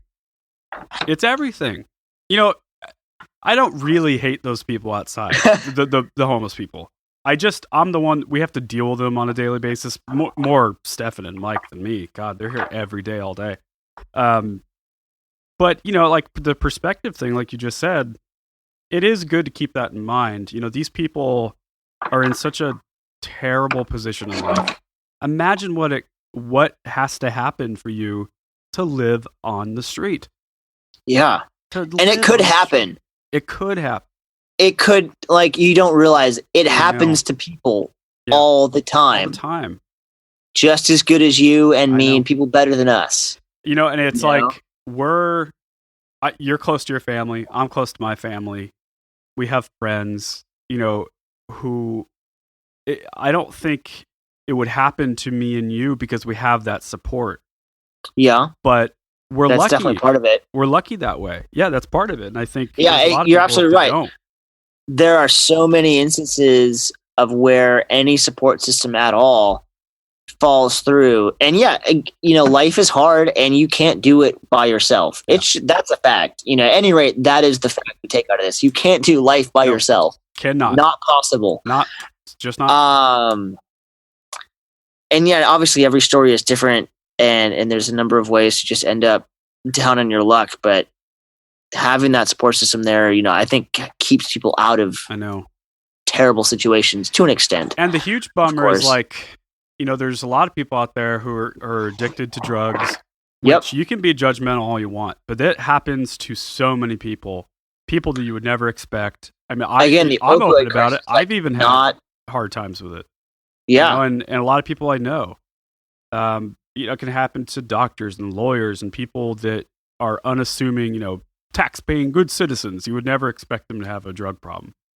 And that's part of it. And then there's a lot of people out there that are homeless that have mental health issues, like severe schizophrenia or whatever it is. And it's just a fucking bummer. And it's horrible. So life, perspective, man. It's such a crazy thing to think about. And I try not to get too caught up in it, because my brain just gets turning and thinking down scenarios and what ifs and oh gosh, I can just go forever. Yeah. But you just life is a blessing. Be thankful for it. Live it up every day because things can change instantly. And it could happen to you as much as it doesn't seem, and statistically even isn't possible that it could. But it happened to somebody, And not only does it happen to somebody, it happens to everybody. It happens to people that are millionaires, famous, powerful. You know, Tom Petty just recently died. And he was a youngish guy. He was like in his mid-60s. I don't know. Just, you know, like you're not immune to health. You're not immune to getting cancer. Mm-hmm. You're not immune to. We're all human. I mean, I think that's, you know, even the takeaway there. All of us are the same type of human being. Yep. You know, there's tolerances one way or the other, but you know what helps you know that? Traveling, like you were talking about earlier. So true. Yep. Like you went to Israel. My guess is people in Tel Aviv, Jerusalem, whatever the case is, most people, the overwhelming majority of people, all want a few things. They want a roof over their head. They want a couple bucks in their pocket. They want a family. They want to be safe. You know what I mean? These are all things that we all want. Like, you go to Iran, people are going to want the same thing. You go to Saudi Arabia, they want the same thing. Africa, it doesn't matter. And I think oftentimes the culture and either government or religion or whatever it is, it fucks everything up and it turns people against each other. Since I've had the ability to travel quite a few places, you know, not many, but enough to say that I find that it is the most eye-opening educational experiences to understand or begin to understand the world view and the world stage. And not many people really truly get that opportunity. And I think it's so valuable. Yes. I mean, the world is so big. It's so big. And you really don't realize it until you get on a plane and go somewhere several thousand miles away. I know. And put yourself in an environment that is not even remotely close to what you're used to, and interact and, you know, live among people that live entirely different than you are, and think like, holy cow, this is wild. And you begin to just, you know, have a greater appreciation for just the individuality and just uniqueness of everything. Yeah. You know, it's a hard lesson to learn, and it's hard to teach if you can't get out there and experience it, you know, firsthand. It's hard, you know, to really, you know, put that in someone if you can't get there. Yeah, I agree. And you know, you'll hear a lot of people say like, well, why do I need to go to Paris? I can just look it up on the internet. I can see the Eiffel Tower on the internet. I can watch a show on Netflix about traveling and watch Anthony Bourdain show. It's like, it's not the same. I'm telling you. It's not the same at all. Just because you can see something on a fucking screen. Do you notice for me, like, I like watching shows that are about places that I've been to, because for me it's like a little scrapbook. Like, oh yeah, I remember going to the place, and I'm able to fill in the blanks because I've been there. But it's like if you were looking at a scrapbook for a trip that you didn't get to go on, you're not getting that experience. You're getting a little, obviously, scrapbook experience, but you're missing on 90% of, you know, what was actually, what it was like being there, I guess is what I'm trying to say. Absolutely. If you can hear the bass drivers, it's because that guy's playing bass again. I was wondering, like, man, is that just some, you know, guy out, you know, at the club behind my house, or what the fuck? Well, apparently we misunderstood each other, because he was on his way out, and I was like, oh, cool, you're the bass player in the band, right? Or something like that. I was like, I do a podcast down here, and it's like, oh, yeah, I was just playing bass on it. It's like, yeah, I heard you. Again, I'm doing the podcast right now. Like, dude, you know, I bet here's what happened. Hint. The lead singer called him and says, man, that bass riff in our new single, you're a little rough on it still. And like, you need to hit that a few more times, because we have a show this Friday. And if you mess it up, you're out of the band, like, bro. You're out of the band or something. So, about right. I mean, got another current event for you, Travis. Did you see this video? Dozens injured after floor collapses at party. I haven't seen this instance. This is obviously recent news. So dozens of injuries are reported after the floor of an apartment clubhouse collapsed during a party in Clemson, South Carolina. So it's just like a house party at an apartment that just was huge, apparently. It seems like it's more of it says a clubhouse. I'm not really sure what that means. Yeah, I don't know what that means. Let's watch the video. Celebration turns to terror in Clemson, South Carolina. The floor broke! I was literally like 2 feet from when it happened, and I saw 60 people just fall straight through the floors. 30 people were injured. when the floor of an apartment clubhouse collapsed during a party, sending people tumbling to the basement. Amazingly, no one was trapped and no one suffered any life-threatening injuries. It really took minutes for firefighters to get there, police to get there. Everybody got there quick. And I did see people because we were held there for a long time. I saw people with holding their arms, and I saw people with bloody legs and stuff like that. Clemson police say most of the injuries were broken bones and cuts. It could have been a whole lot worse. There could have been entrapments. There could have been deaths involved.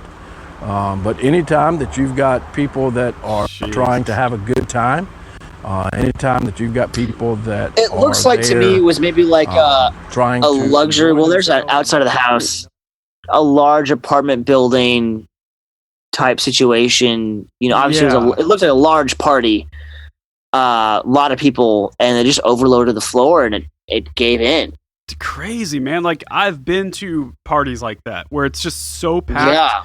And it's fun in the moment, but God, you don't ever think about that. So I used to work at a local venue here in Portland called the Crystal Ballroom. I think I talked to you about that before. Yeah. And I worked there for a long time, and if you look it up, it's a famous venue for the way that the floor bounces. It actually flexes. Dude, I've experienced this attending shows. Yeah. That weren't that rowdy, but the floor's freaking moving up and down like a trampoline. And it's supposed to.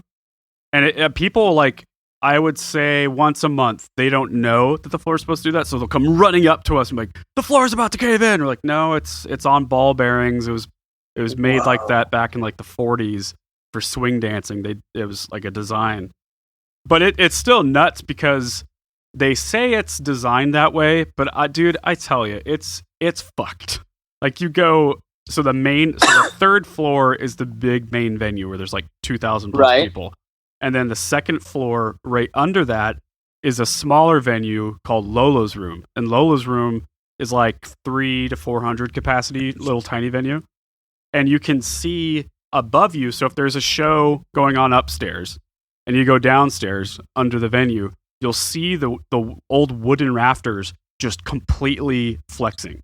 The that's beams, terrifying, man. The beams built from the turn of the century, just completely bending. They used to have windows that would fall out from the vibration of hip hop shows and come crashing down onto Burnside, which is a main street in Portland. Dude, that would kill somebody. Honestly, kill someone. Somehow it hasn't. But you got to get the structural engineer in there to take a look at that, man. They do, and they signed it off. So I guess it's technically okay. It's the code, but I don't know, man. I'm not convinced.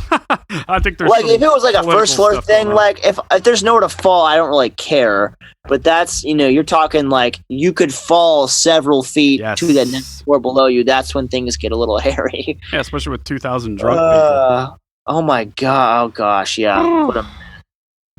But yeah, no, even in Michigan, there's lots of decks, beautiful area. Yeah.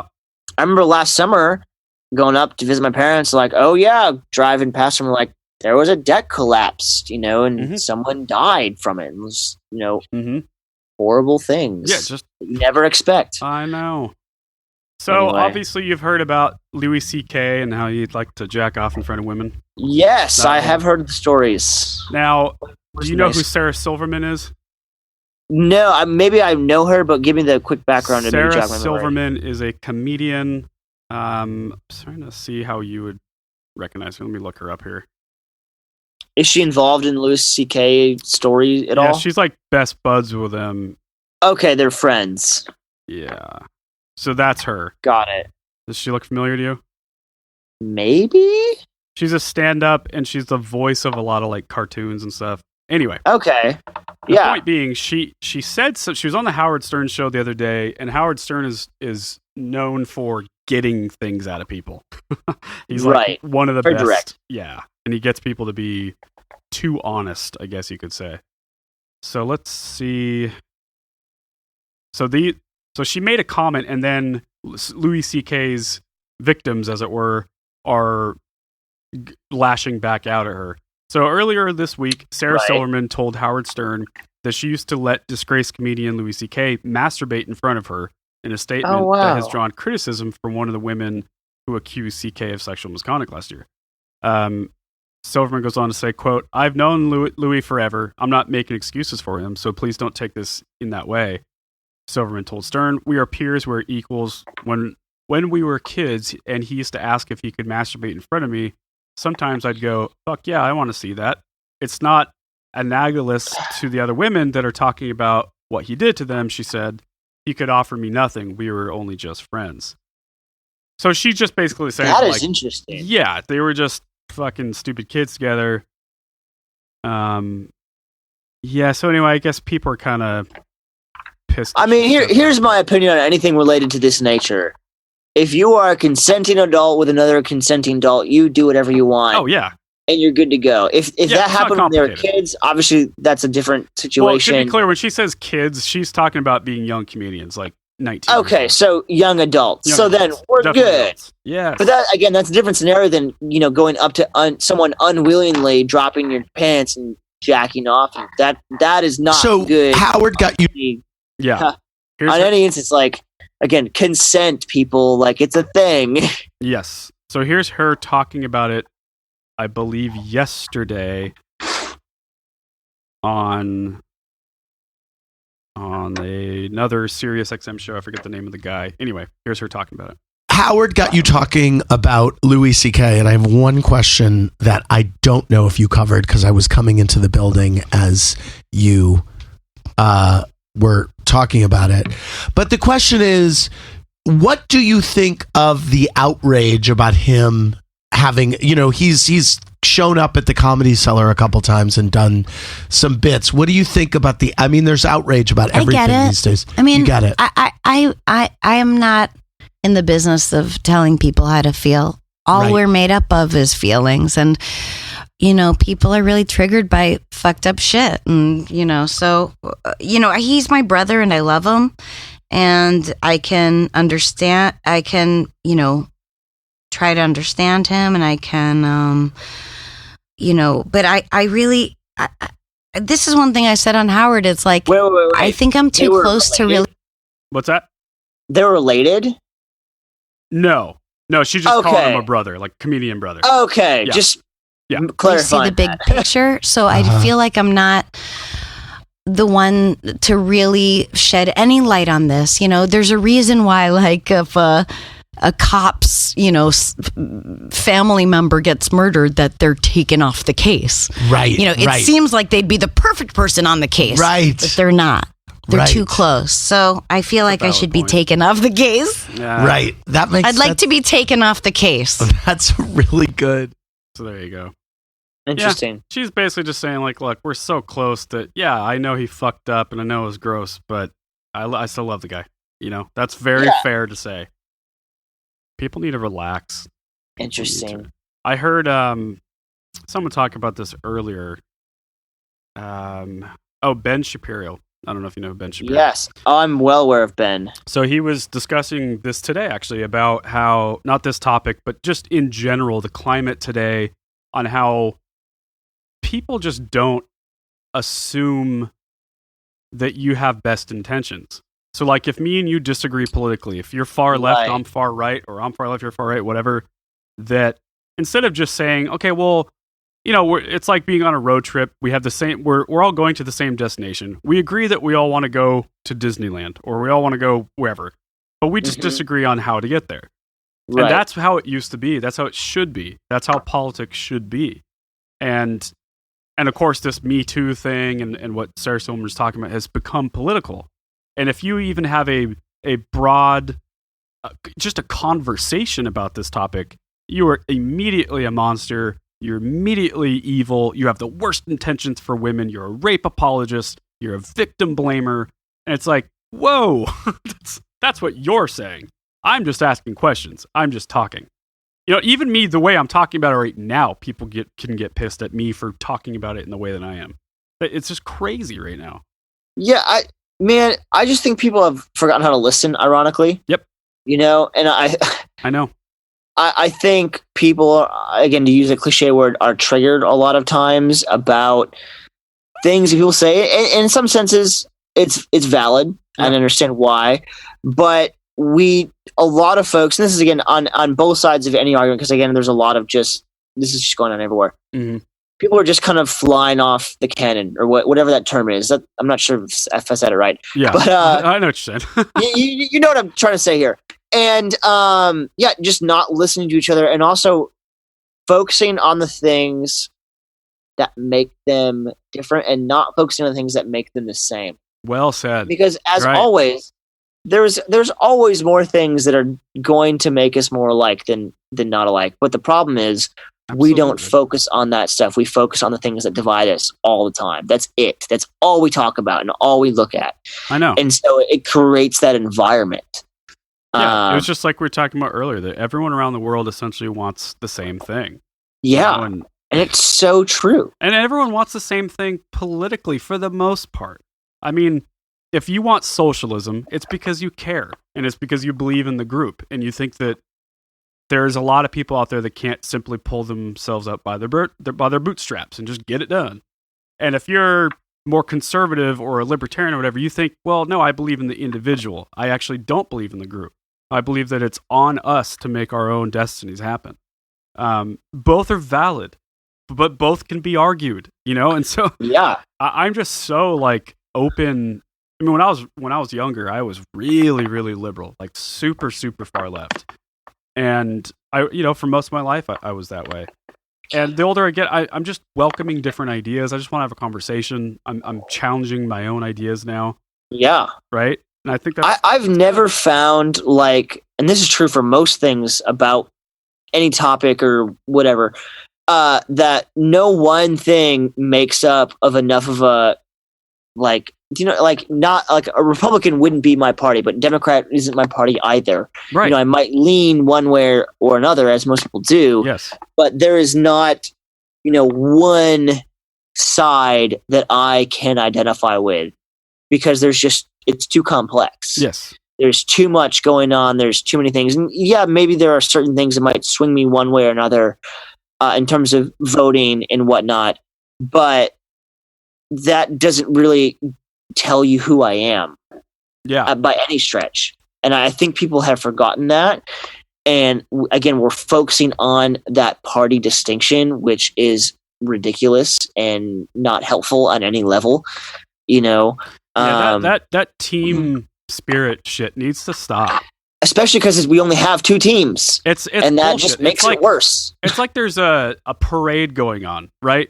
Yeah. And the whole country is just they think that, okay, well, we're coming down this street whether you like it or not, and you got to get out of the way. So you got to either be on the left side of the road or get on the right side of the road. And either way, we're coming through. And people like me and you're like, well, I don't really agree with everything that the left side of the road is saying. I don't really agree with everything the right side.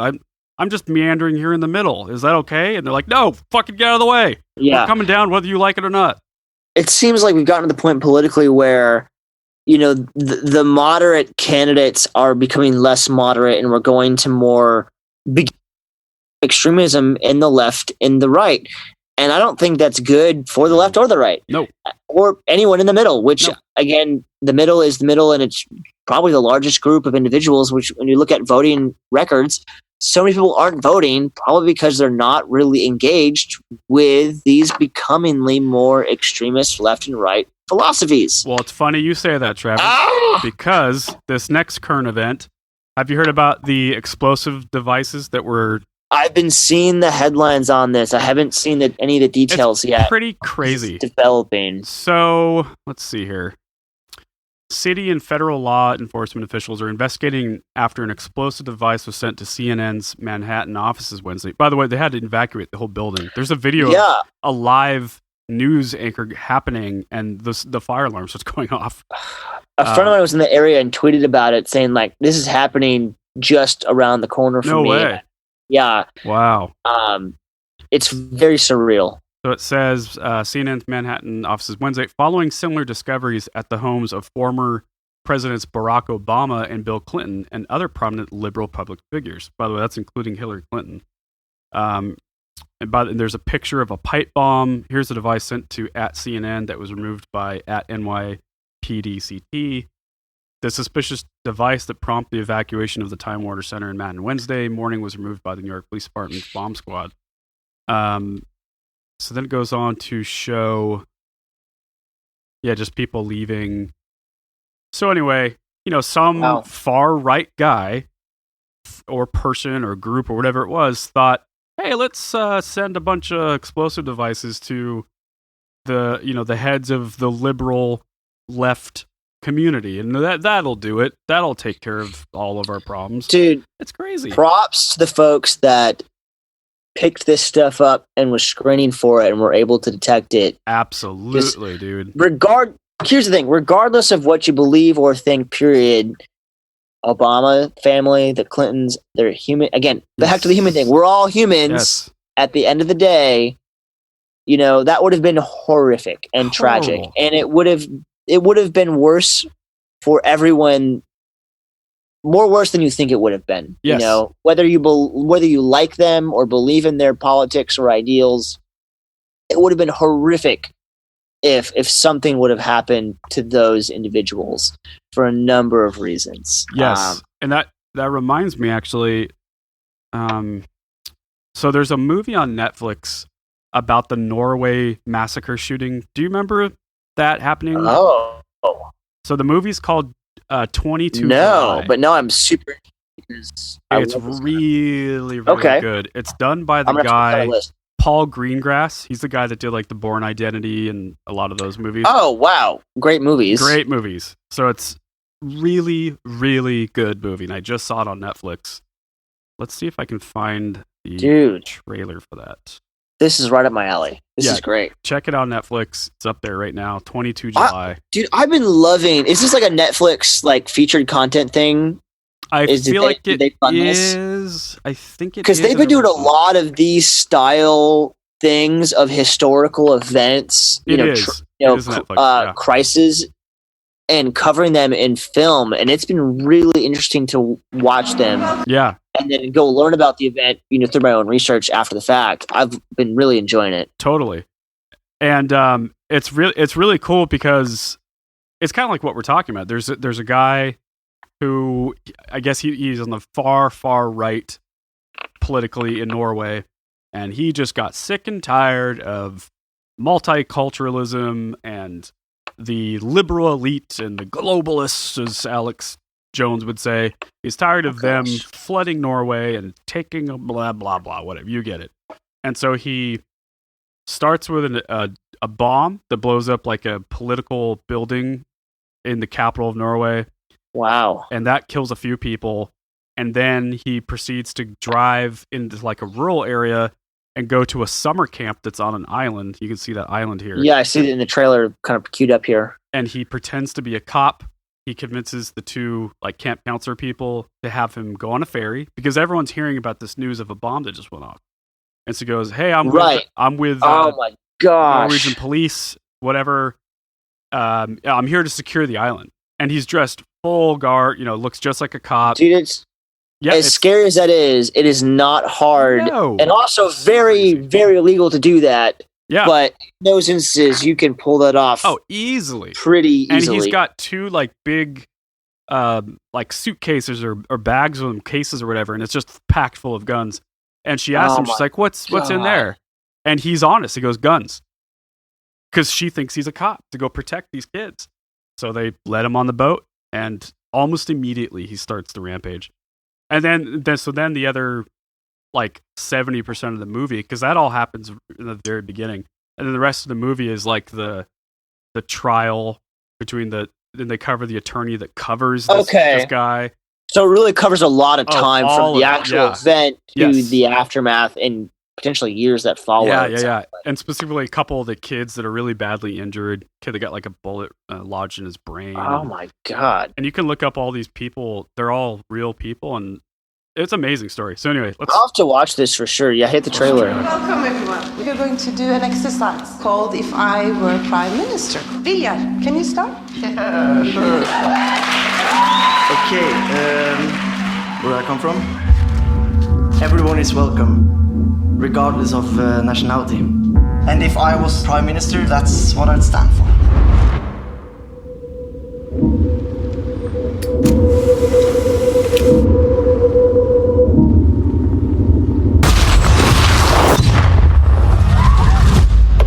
Breaking news, a large explosion has gone off in the center of the city. We will suspend activities until we get some more information, okay? I'm from Oslo PD. You heard about the bomb in the city? Yes. I've been sent to secure the island. Actually, can I see your ID? Yeah, sure.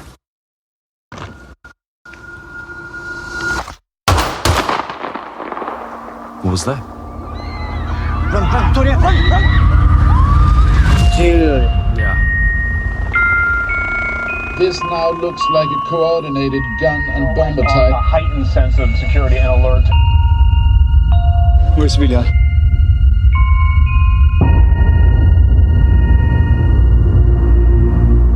Something went badly wrong, and we need to find out what. Oh, I forgot he also did Captain Phillips. We'll get through this. I want to make him see what he's done. I just want to beat him. Then maybe this is your chance.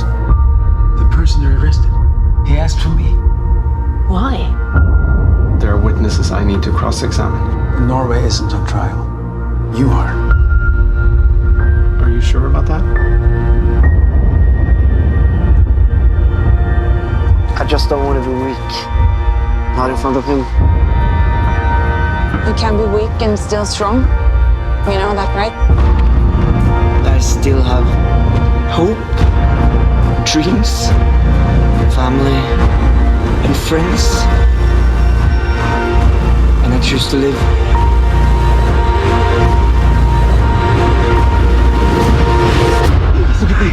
It's going to be okay. I promise you. Wow. Yeah, man. It looks like it was made in the Sully movie style, where it has a horrific event, plane crash in the instance of Sully, and then a lot of the movie is the back, aftermath, trial, totally things. That looks really interesting, especially because Norway is a unique country in terms of, I'm sure, the way their legal system works and the way they deal with instances such as this. At least for people like us in the US, I'm sure there's different processes and things that maybe the film goes into, maybe not, hard to tell. Yeah, super interesting. Obviously, they definitely tragic. cover a lot of the legal and really just the culture of Norway. It's so unique. And one of the kids who was shot, they show a lot of his recovery and all the horrors that he has to go through post this tragedy. And it's kind of a side story, but where he lives is so secluded. I can't remember the name of the place, but it's not even in mainland Norway. It's an island really far north of Norway. Oh wow! And so it's really like its own thing, and it's fucking nuts. It's basically snow all year. It's pretty much snow all. Oh gosh! We looked it up. The summer heat wave will get 45 degrees. Whew, it chilly. Makes you a hardy motherfucker. They're in parts of the area, like the county or whatever, they're required to carry a firearm because there's polar bears. Yeah. Who would have thought? I didn't know polar bears were out there. Apparently there are. I guess I'm not really that surprised, honestly. It's close to the Arctic Circle, really. Yeah. I guess especially if it's an island, you're talking about the island specifically, far enough north, you're getting to that territory that, is maybe approaching that part of the world. Yes. I'm going to look it up. Remote Norway. Dude, one state that I really want to visit in the U.S. that isn't really in the U.S. is Alaska.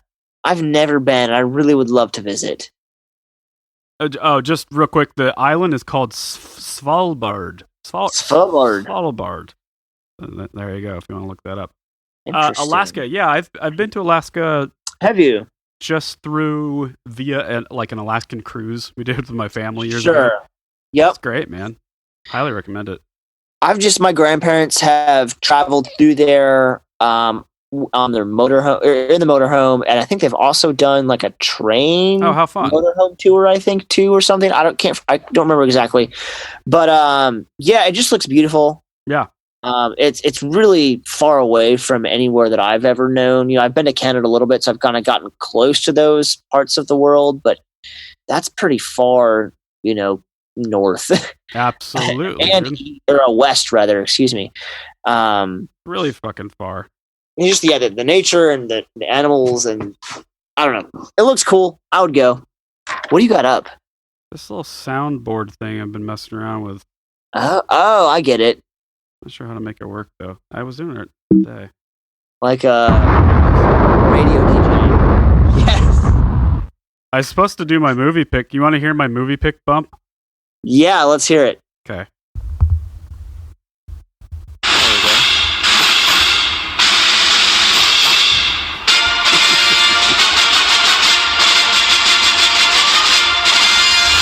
In a world where James has a movie pick of the week. I'm a nerd. I will say your sound sample. Nice. It sounds a little thin on the 20th Century Fox theme. It's a little bit thin in the low mids there. Yeah. But that's just me being the mix engineer in the room. Yeah. Well, I did it from my phone, I think. So it's not the best quality. It's probably why. I'm pretty sure I need to redo it. Hey, it works for now. You got it. Yeah, man. It'll work now. There's a laser beam for you. This is classic. We got to get some classic fart sounds and stuff loaded up on there. Yeah, there were some fart sounds. Let's see if I can. Thing's not the best. It's free, You gotta get there's gotta be a controller thing you can have that plugs USB into your computer that can control it externally or something. Yeah, there it is. There's the scratch. The whip. How about toilet? I should do that on our Pee Breaks. Oh yeah, dude. Or we could have a intermission theme song that we write. Yeah. I gotta have one. How about for an announcement? Ding. There we go. Love it. Welcome, Travis. I almost called you Travis Barker. Dude, I wish. I wish. Yeah, shit. How much money that guy's got? Jesus Christ. Also, just that and just the raw talent. The dude drums, man. Holy cow. He doesn't not drum, that's for sure. He was in a cool band, I guess. A couple cool bands. It's fine. Yeah. Well, I have some delicious questions for you. Yeah, let's serve them up, I guess. So I used to call this rapid fire questions, and it was always the ongoing joke of the podcast that it was never rapid. And I got done. I'm tired of explaining that every episode, so I need to change the name. What do you recommend? Well, you could say well thought out and phrased questions. Okay. As the opposite of rapid. Okay, so something along the lines. A little bit literal. Maybe. Sorry, you cut out the internet. Naming things. What'd you say? Honest. Oh, great. So I'm the worst at naming things. Yeah, I am too. I always go with the most literal name, which is usually the worst name you could possibly for anything. More well thought out questions. Yeah. James and Travis. Just call it what it is, damn it. I literally wrote down on my notes, more neat questions. Oh yeah, that's good. That's really nice. That's less words than what I said, so you're on a roll there. Yeah. There you go. I don't have anything. I'll think about it. I'll give you some answers though. Maybe I'll try to come up with some answers quick. Oh, okay, cool. I'll do my best. No promises. All right. Well, let's do this here. Okay. More neat questions with Travis Ball. Ooh. Number 1. When did you know you wanted to be a mix engineer? That's a good question. I think there was a point in my career where I was in school and learning a lot of things, and then I left school, and there was a period of just leaving school to when I decided that, okay, I'm doing this full time. And it was somewhere in there where I was still experimenting with engineering and recording bands and learning what producing meant, and if I wanted to be a producer, if I wanted to produce artists, if I wanted to engineer artists, if I wanted to mix artists or master, like I needed to kind of just figure that out and try a lot of things and, do a lot of different kinds of projects. And after maybe like a year or two of doing that and doing other jobs in the music industry, like I was doing some corporate audio, like AV things, just related music stuff, but not glamorous. I was, plugging in microphones for, a talk production thing for stuff. Right. Yeah. Bullshit. Anyway, it was just somewhere in there like, okay, my thing is mixing. For whatever reason, this is what I like to do. It's what I'm arguably the best at in terms of the things that I could be doing with my skill set and things in audio and engineering. So I just kind of went with it, and I've worked, I think pretty hard at trying to present myself as a mix guy and really nothing else for the most part, and cater to clients that need someone to just mix for them and do, high quality, highly detailed, really good sounding mixes. Right. And that's been a real challenge. And people ask me all the time, like, how did you do this? Cause it's not easy to do. And I'm still, having moments where like, am I even doing this? Like, is this even working for me? So it's always funny. People like are asking me for advice and stuff. You're like, I'm still figuring it out myself, man. Yeah. And it's so true. Like, I've definitely learned a lot, in the couple of years that I have been doing this kind of business model and learning from it and offering mixing services primarily.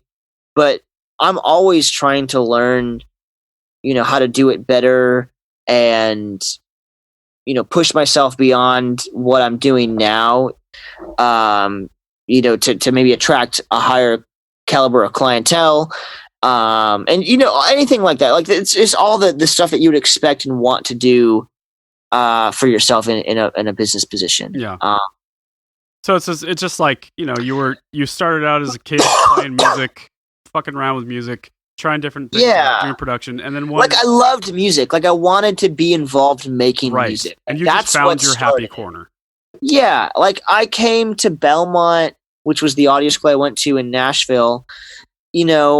Having recorded a little bit, out of my parents' living room, having mixed a fair amount of church services, at a large caliber in a professional environment. Like we had a nice PA. There was a lot of great musicians on stage. We had professional, equipment to work with. Like it was a production, for lack of better words. And so I was learning really good stuff there. But I still, I was, 18 at that time, like a young kid that didn't know what my thing was yet. And it just took time to do a bunch of stuff and just try things and develop a skill set and hone it in and see where I ended up. And that's just where I ended up, was mixing. So this isn't one of my questions, but it's a type of question I ask all the time. Yeah. I'm sure I asked Joe last week. So if a young person, or even just someone that was just starting out wanting to be a mix engineer, and they asked you that question, like, hey, how did you get into this? What would you recommend I do if I want to get into what you're doing now? What would you say? Is it just a long progression the way that it's been for you, or? It's funny because I think I've taken quite a few shortcuts even in my path, and it's taken me less time than other folks that are maybe my age or I'm associated with to get to certain areas of my career. So in some ways I feel like I'm going faster than others, and I'm still like, I want to go move faster and, get to a higher point of my career even quicker, because I'm always the impatient one. But yeah, it takes time. It's not easy to do. Like it's even in Nashville being like a very music city, generally people say like, it's like 5 years on average of really kind of hard, not great work and living off not a lot until you begin to establish yourself and potentially, become a player in the industry. And I think that's pretty accurate. I'm getting, I think about to that point. I think of like by the time I left school to right now is I think coming up on 5 years, and I'm beginning to see certain things happen that I would associate with like, oh, things are actually beginning to happen. Like, I think this is going to work, in terms of a long-term, decades long career type situation. As opposed to like, okay, I do this for 5 years and then I do something else for decades later, kind of a thing. Like I'm still, again, I'm only 27. I just turned 27 this past week. So I'm beginning to see some of those, I think, indicators that my hard work and time I've put in thus far, which again has been years at this point, is paying off essentially. And I think if I would have done anything less, that may not have been the case, and I maybe, would be doing something else or getting out of this business at this point if I hadn't had been as invested or hadn't have been as dedicated as maybe I have been. I don't know. Again, I'm not trying to talk myself up either, but like you have to be about this, like. Well, so in other words, is it safe to say that you have to love it? Oh yeah. Oh my gosh, if you don't love this, don't even come close to this career, please, because you will just end up hating life and it's not worth it. Right. Right. Like there are moments even again, and I love what I do, where I'm just like, oh my gosh, this is really just straining me and, not fun right now. And that will happen with any professional. That's true for any person. But because I love the core of what this is, I can keep coming back to it time and time again, regardless of maybe the moments where things aren't great. And that's true again for any business. Any business has moments where things maybe aren't great for whatever reason. There's so many reasons where, you might hit a snag. But yeah, it's hard because you're on your own most of the time. This is not like I work for some company. I have people to back me up and go to bat for me. I have you, and you're great, but still we're two people taking on the world essentially, and that's awesome, and I love that aspect. You still have to do it alone. You still, at the end of the day, are mixing this stuff alone. You're in a dark room by yourself. Yeah, all those challenges that come up, it's tough, man. It's a tough gig, and I mean, all of the stuff that you guys do, and and even from my perspective, in my shoes, it's to be a business owner, an entrepreneur, it's lonely, man. It's fucking lonely. You're the only one. This is true. I like you don't have a team. I don't have other employees or people that can sit around a board meeting and let's think this through. I wish I did. I'm hoping that I will. I mean, that's the goal, to have a team, and we're working towards that. But for now, you got to just figure it out on your own, man. And again, you have to love doing it. And I love doing it. I know you love doing it. So we all love doing it. Yeah. You bring up a good point too of having like a team, and I think that's true for not only people you work with, but also the people that you are socialized with, the people that you're friends with, your girlfriend, whatever. Man, I don't know what I would do if I didn't have, and again, I would figure it out obviously, but it is so helpful to just have a steady constant, living with someone that I care about very deeply and being able to just hang out with her nonchalantly every night, regardless if I'm working till 2 out by the time I get upstairs. Like I still get to just hang out with her as I fall asleep, basically. That means something. And that's different for every person too. Like we all need different stuff, but for me, that keeps it all at somewhat of an equilibrium. Yeah. I don't go crazy of like lacking human connection. Travis? I don't know what happens. I can hear you. Did it just freeze on you too? Yeah, it like the application just went away. Yeah, it just froze on me, and then all of a sudden it went be-doo, and you were back. Weird. Yeah, I'm just now seeing you. Well, everything's good again. That was like a crash, I guess. Yeah, the internet is kind of weird down here sometimes. It's usually pretty good, but it can be wonky. Well, so anyway, you're talking about how nice it is to have a life partner and someone. Yeah. And again, that could be any number of things too. Again, that could mean anything different to any individual. Hello. Are we back? I can hear you just fine. Hey. You can hear me? The technology gods are awake again. God. Or something. I don't know. Oh, how annoying. I love it. 2018, baby. Woo, woo. Where things work most of the time. Yeah. You know what? It's still pretty good. It's still a pretty good world. I'm not complaining too hard. No, I agree. Okay, I'm going to take off the share screen thing. Maybe that'll help us. Yeah. I guess you don't need to that. Whatever. Yeah. Whatever. Now that's full screen. Yeah, that's nice. Seeing that ugly mug. Well. To everyone listening, we had a little testicle difficulties there. But we are back in action. Is that a pun on my last name? Or are you just making like a last name joke? How childish. You know, a little both, I guess. I didn't even think about your last name being Ball. Well, that's good. I'm glad you didn't. Well, that was just the first question. So let's move on to the other question. I have a few Yeah, let's keep it going. Okay, number 2. Who is your favorite superhero? Oh my goodness. I'm kind of a Batman fan. Yeah, dude, me too. Because I'm not surprised you're saying this because we agree on a lot of issues that would make us choose Batman for a number of reasons. That's right. But yeah, I'm a literal person. I like the way Batman chooses to go about his business at night. During his personal life, I could really care less. The billionaire thing, maybe not for me. But man, he's a good vigilante. Like, he gets it done. And yeah, it's pretty awesome. Oh, I totally agree. He's definitely the coolest. I like that Batman. I think he's the only superhero that's not actually a superhero. Like, he doesn't have any powers. Yeah. I guess Ant-Man technically has no powers, right? Which I've been really enjoying the Ant-Man series, even though they're ridiculous movies and they don't make any sense. I haven't seen the new one. Is it good? We actually, me and Carson just watched it last night before. It was pretty good. We enjoyed it. Good. We thought it was pretty funny.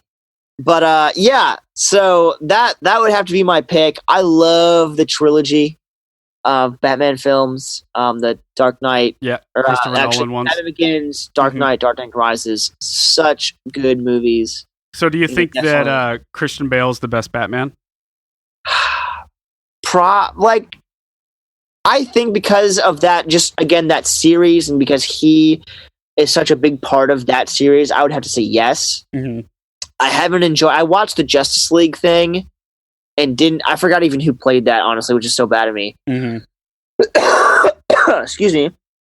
Didn't really enjoy that Batman portrayal. Just wasn't my thing. Thought it was kind of weird. Is that Ben? What's his dick? I think it is Affleck. Yeah. Ben Affleck. Mm-hmm. Yep. So, yeah, I think he does great. I agree. I think that Christian Bale. Here's what I'll say. I think Christian Bale is the best Batman, and I think that Michael Keaton is my favorite Batman. Does that make sense? It's almost like how I feel about the Beatles. I think the Beatles are the best band, but they're not necessarily my favorite band. And there is a difference. You're getting into subtleties, but I like it. Yes. Because I think that Michael Keaton, he's so funny. I like the Tim Burton Batmans. That's like more my generation, late 80s, early 90s. It's really campy. It's more comic booky. And it's funny, and he's like such a sleaze bag. But yeah, and then the Christopher Nolan ones are like more real and like scary and yeah. And you have to look at also. I'm drawing a blank because that's my brain right now. Who's the guy that played? Because you're doing a podcast. That's why. Thank you. Exactly. Batman for Christopher Nolan. What's the dude's name? Christian Bale. Christian Bale. Thank you. Good Lord. The way Christian Bale approaches his job as an actor, as the method acting style, and how he gets himself immersed in any role he's doing. And, he just, made the Batman that we've always wanted it to be, I think, in a lot of senses, and made it essentially real. Again, because he's making that character real for himself as an actor. And it made sense, and it transcended, from the screen into like, okay, this is amazing, and it's never been done like this before. Yeah, And then you put Heath Ledger in the mix for the middle movie, and then you just have this iconic duo, that essentially changed that style of film probably forever. He's so good. Oh, speaking of Joker, have you seen the new trailer for Joker? I maybe have seen a clip of it. I'm not sure if I've seen the whole thing. Yeah, I think there's still only like a teaser out there. Is it the Jared Leto? Is that new Joker? Is that the one? Or is it somebody else? So that's Jared Leto is the one with Will Smith. Justice League? Yeah, Suicide Squad. Suicide Squad, yes. Which I really enjoyed. That was really good. Because I never saw Suicide Squad. Oh, dude, it's good. I'd watch it. It's funny. I think it's really enjoyable. No, the new Joker movie, it's just called Joker, and it's Joaquin Phoenix. That's who it is. Okay. Let me see if I can find the teaser, because I don't think... Oh, I guess I'm going to have to share screen with you again. Let's see. Share. Boom. Yes. Share. I feel like we're in a Joker phase that's going back to the stylistic sense of what it was. I'm not sure what era it is year-wise, but like the 80s or the 90s. We're kind of doing that again, but in live action. Right. Yeah, I'm excited, man. It looks really good. Okay. We got a Grinch movie ad on YouTube. Thank you. I know. Okay, here we go. I should laugh. It's not the best, but I cry because your love has passed me by. You took me by surprise. I didn't realize that you were laughing. Oh wow.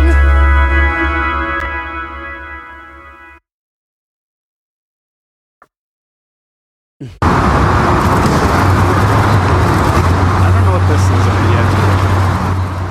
It's like behind the scenes. Interesting. Yeah, it doesn't really go anywhere. It's just like.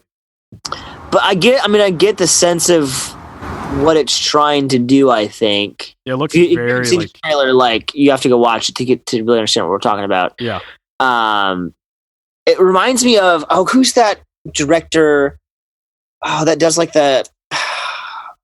I'm drawing a blank again of this style of movie or this title of movie, but it's the moon genre. What the fuck? The moon genre? No, that's such an not what I meant to say. There was that movie that came out that like was Boy Scouts and it was like a Moonrise Kingdom or something. And you know what I'm talking about? What is that? Jesus. He did like Life Aquatic and I think that's Moonrise it. Kingdom. Yes, Moonrise Kingdom. So it reminded me of like that kind of vibe and feel. The pastel-y looking colors. Anderson. Thank you, Wes Anderson. Yes. Big time. Good Lord. I agree. It does look. Like it reminded me. That little teaser reminded me of that vibe. So let's look up who's directing Joker. Wouldn't that be crazy if it was him? I don't think it is, but I'm sure they're influenced by that style, at least to some capacity. It is some guy. Some guy did it. Some guy. It's some guy. Oh, it's Todd Phillips. So Todd Phillips did, oddly enough, he did the Hangover series. And that is odd. Did a movie called War Dogs, which I definitely recommend if you've never seen that movie. I think I have seen that. That's the one where they're like arms dealers, right? Dude, yes. Really such a good underrated movie that I never hear anyone talk about. No, I love that movie. It's so good. Oh, cool. Yeah, I love that movie too. Yeah, no one talks about that movie, right? No, I think it's great. I think I've seen it multiple times. Another good arms dealer movie is Lord of War. Yep, totally have seen that one. Rad movie, man. That's the Nicolas Cage one, right? Yeah. Yep. Freaking really good, interesting movie. Yeah, I love those kind of movies. I love them, man. I'm like the only guy that I know that watch those kind of films. Like Carson won't ever watch them with me. Like, I know. I think I've actually, but generally that's my kind of vibe. Like that's like when I'm home alone or she's out of town or something. Yeah. Like that's the movie that I'm going to put on. Like, absolutely, me too. Get a pizza or whatever. I love those. I love. I guess it's like it is pretty typical guy stuff, but I like Sicario. I don't know if you've seen that movie. Zero Dark 30. I liked that. Love yep. that, like espionage, Navy SEAL shit, and fucking guy shit. Dude, I love those movies, man. I recently watched 13. That was really good. 13. Have you seen that? No. Which one? Is that Jim Carrey? No. That, oh man, I'm not even sure who's in it, but it is. It's gritty. We'll just put it right there. 13. Who? I is can't it even just remember. The number, or is it? I think it is just the number. Yeah. Okay. And I'm 90% sure that that's what it's called, and this is what I'm talking about. Oh, Jason Statham. Maybe I've got the wrong thing. Now I'm really 13 hours. Oh, 13 hours. Yes. Oh, yes, hell yeah. That's what I mean. Yeah, in 13 Benghazi. hours. Sorry. Yes, that's what it is. It's a Benghazi thing. Yep. That was crazy. You know, it's funny, that movie, it's like, it's really cheesy, and what's his dick, the director, always kind of pisses me off. He's just so over the top. But, but that story is phenomenal, isn't it? Yeah. Oh, Michael Bay. Michael Bay was the director, which, Transformers and all that, gooey stuff. Yeah, I mean, he's like blockbuster director guy. You know, he gets people to get their butts in the seat and eat popcorn. And yeah, I mean, the explosions in the film were a little bit outdone, but it was an entertaining movie. I think they did a pretty reasonable job at just kind of getting you into the Benghazi situation if you've never looked into it before, which most people probably haven't. And without involving politics, too. For the most part. And again, there maybe is some bias, in it. Take that with a grain of salt. Do your own research. Come to your own conclusions.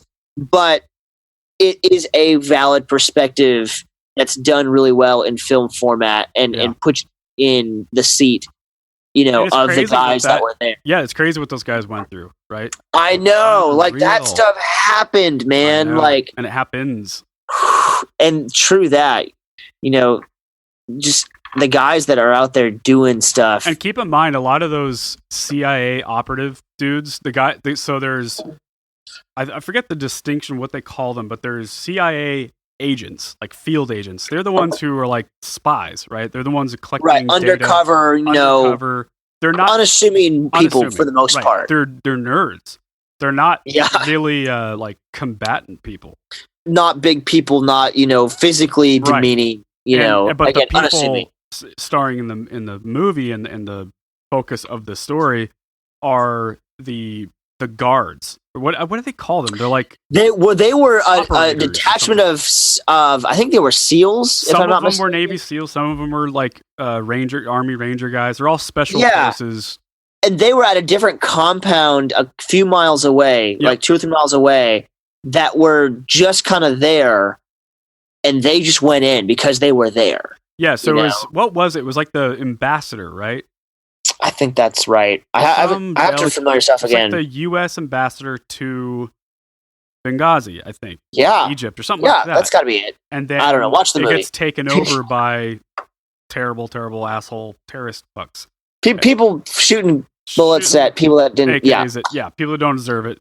Yeah, and so anyway, like a handful of special force dudes in the CIA thing, that building, they hop in their cars and drive a couple blocks down and get into the shit with like hundreds and hundreds of armed terrorist dudes.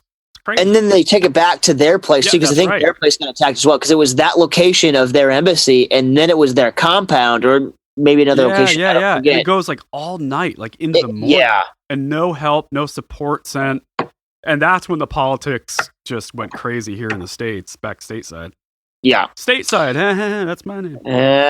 Puns. We love the puns. Anyway, crazy movie. It's good cinematography. Yes. Again, Michael Bay, it's over the top. Sure, it's entertaining. It maybe dramatizes it a bit, but I think that can be valid, because imagine being there and how... Because when you're in situations like that, you can only imagine that your brain is dramatizing things to an extent, because that's what adrenaline does to an extent. I know. So there is some validity to that. It's crazy, and they're all normal people with families, and like they show one of the guys is Skyping with his wife and kids while this stuff is going down. It's like, it's just fucking nuts. All right. I wish I knew more of it. Anyway, we're getting on tangents. Okay. Number 3. If quote, they made a movie about your life, who would you want to play you? Oh my gosh. That's a good question. It's a hard one. I've honestly not thought about it really in any length at all, so I don't really have like a canned answer. I'll throw out some actors. Okay, so there's Christian Bale. We were talking about him. Joaquin Phoenix. Man, Christian. The guy. If Christian Bale would like do it, I wouldn't be mad about him playing. That wouldn't be a bad one. He would do, I think, a reasonable job. I think he would get the job done. I think he'd get the job done. If the casting director couldn't find anybody else, like, it wouldn't be a bad thing. Like, yeah, we'll get Christian Bale. He'll do fine. Yeah. Okay, so you want to go Christian Bale? Well, I've also been told that I've looked a lot like, or used to look a lot like Richard Dreyfuss. I could see that, young Richard Dreyfuss. Yeah, from the Jaws films. And Close Encounters of the Third Kind. Yes, some of my mannerisms have been equated to him as well. And I don't know those films as in-depthly as maybe people of a little older generation than I am, but people have said it to me before that I could see fall into that category. I think you're less nerdy looking than he is. He's more like... Oh, sure. Yeah, I mean, you look more like a dude. He looks more... I try hard. Like, if I didn't try hard, I probably would be more like a nerd. Yeah, exactly. Like, you got to be around people. Yeah. Yeah, exactly. It's 2018. I have to blend in. Some actor I've always loved is Sam Rockwell. Do you know who he is? No, who? Like, what would he be? Picture in? I would know. Can you see that? Oh, he's a good-looking dude. He's got a nice little scruff thing happening. He was in a bunch of stuff. He was in that movie Moon. He was in Seven Psychopaths. Those are small movies. What's something you would know him from? Let's see here. God, getting like every small movie he's ever in. Don't you love that? Thank you, IMBD. Yeah. Tell me all things that I don't know or don't ever care about. I mean, he was in every fucking movie ever made. I just love this bass player in the background, man. He's just playing the greatest stuff that I've ever heard. He's just dope. Like playing those, 1 in 5s. Like, this is cool. Like, I'm playing 2 notes at the same time. I'm sure Sam Rockwell was in a movie called Matchstick Men. Have you ever seen that movie with Nicolas Cage? Okay, I know we've done a ton of trailers tonight. I apologize to the audience, but we're going to do one more. We are going to do one more here. Suck it up. I got to share this with you again. Okay, share. Matchstick Men is a very underrated movie again. I love it. And it's actually written and directed by Ridley Scott. And no one knows that. Ridley Scott did Alien movies and all, Yeah, classic films. Classic stuff. For some people. Yes. Okay, let's do the official trailer. Back in 2003.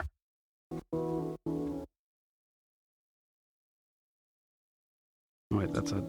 Nicolas Cage cracks me up. Dumb trailer. Get a better one. Yeah, I know. He's like either the best actor or the worst. And I think that's great. No, I don't like being outdoors.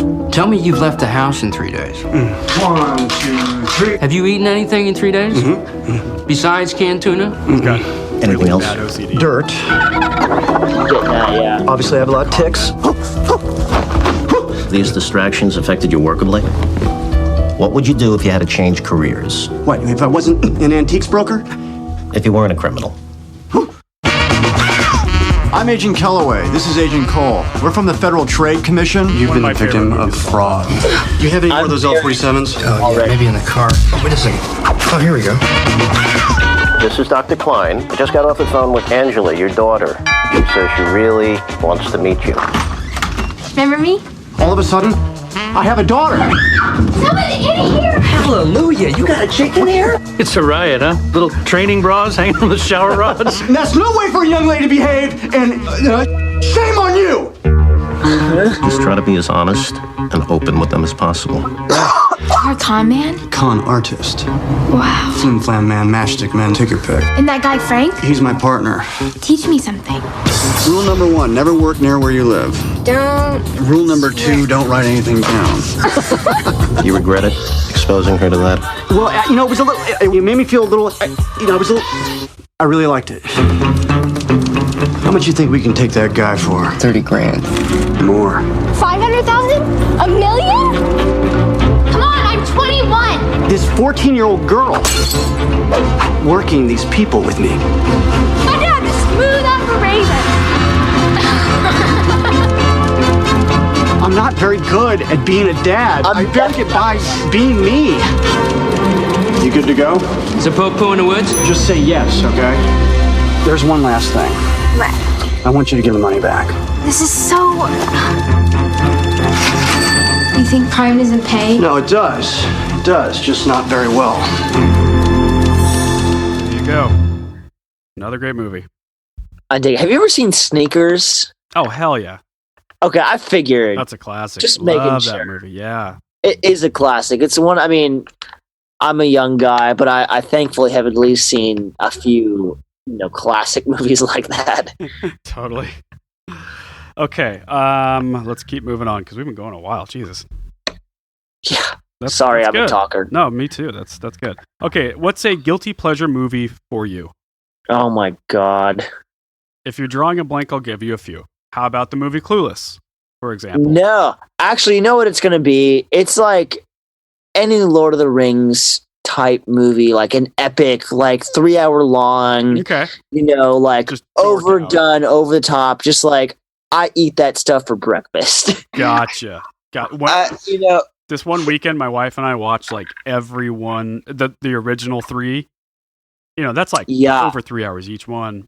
We watched the whole thing, and then it was the DVDs, and we watched like every single special feature, like all the featurettes and the making of and behind the scenes stuff.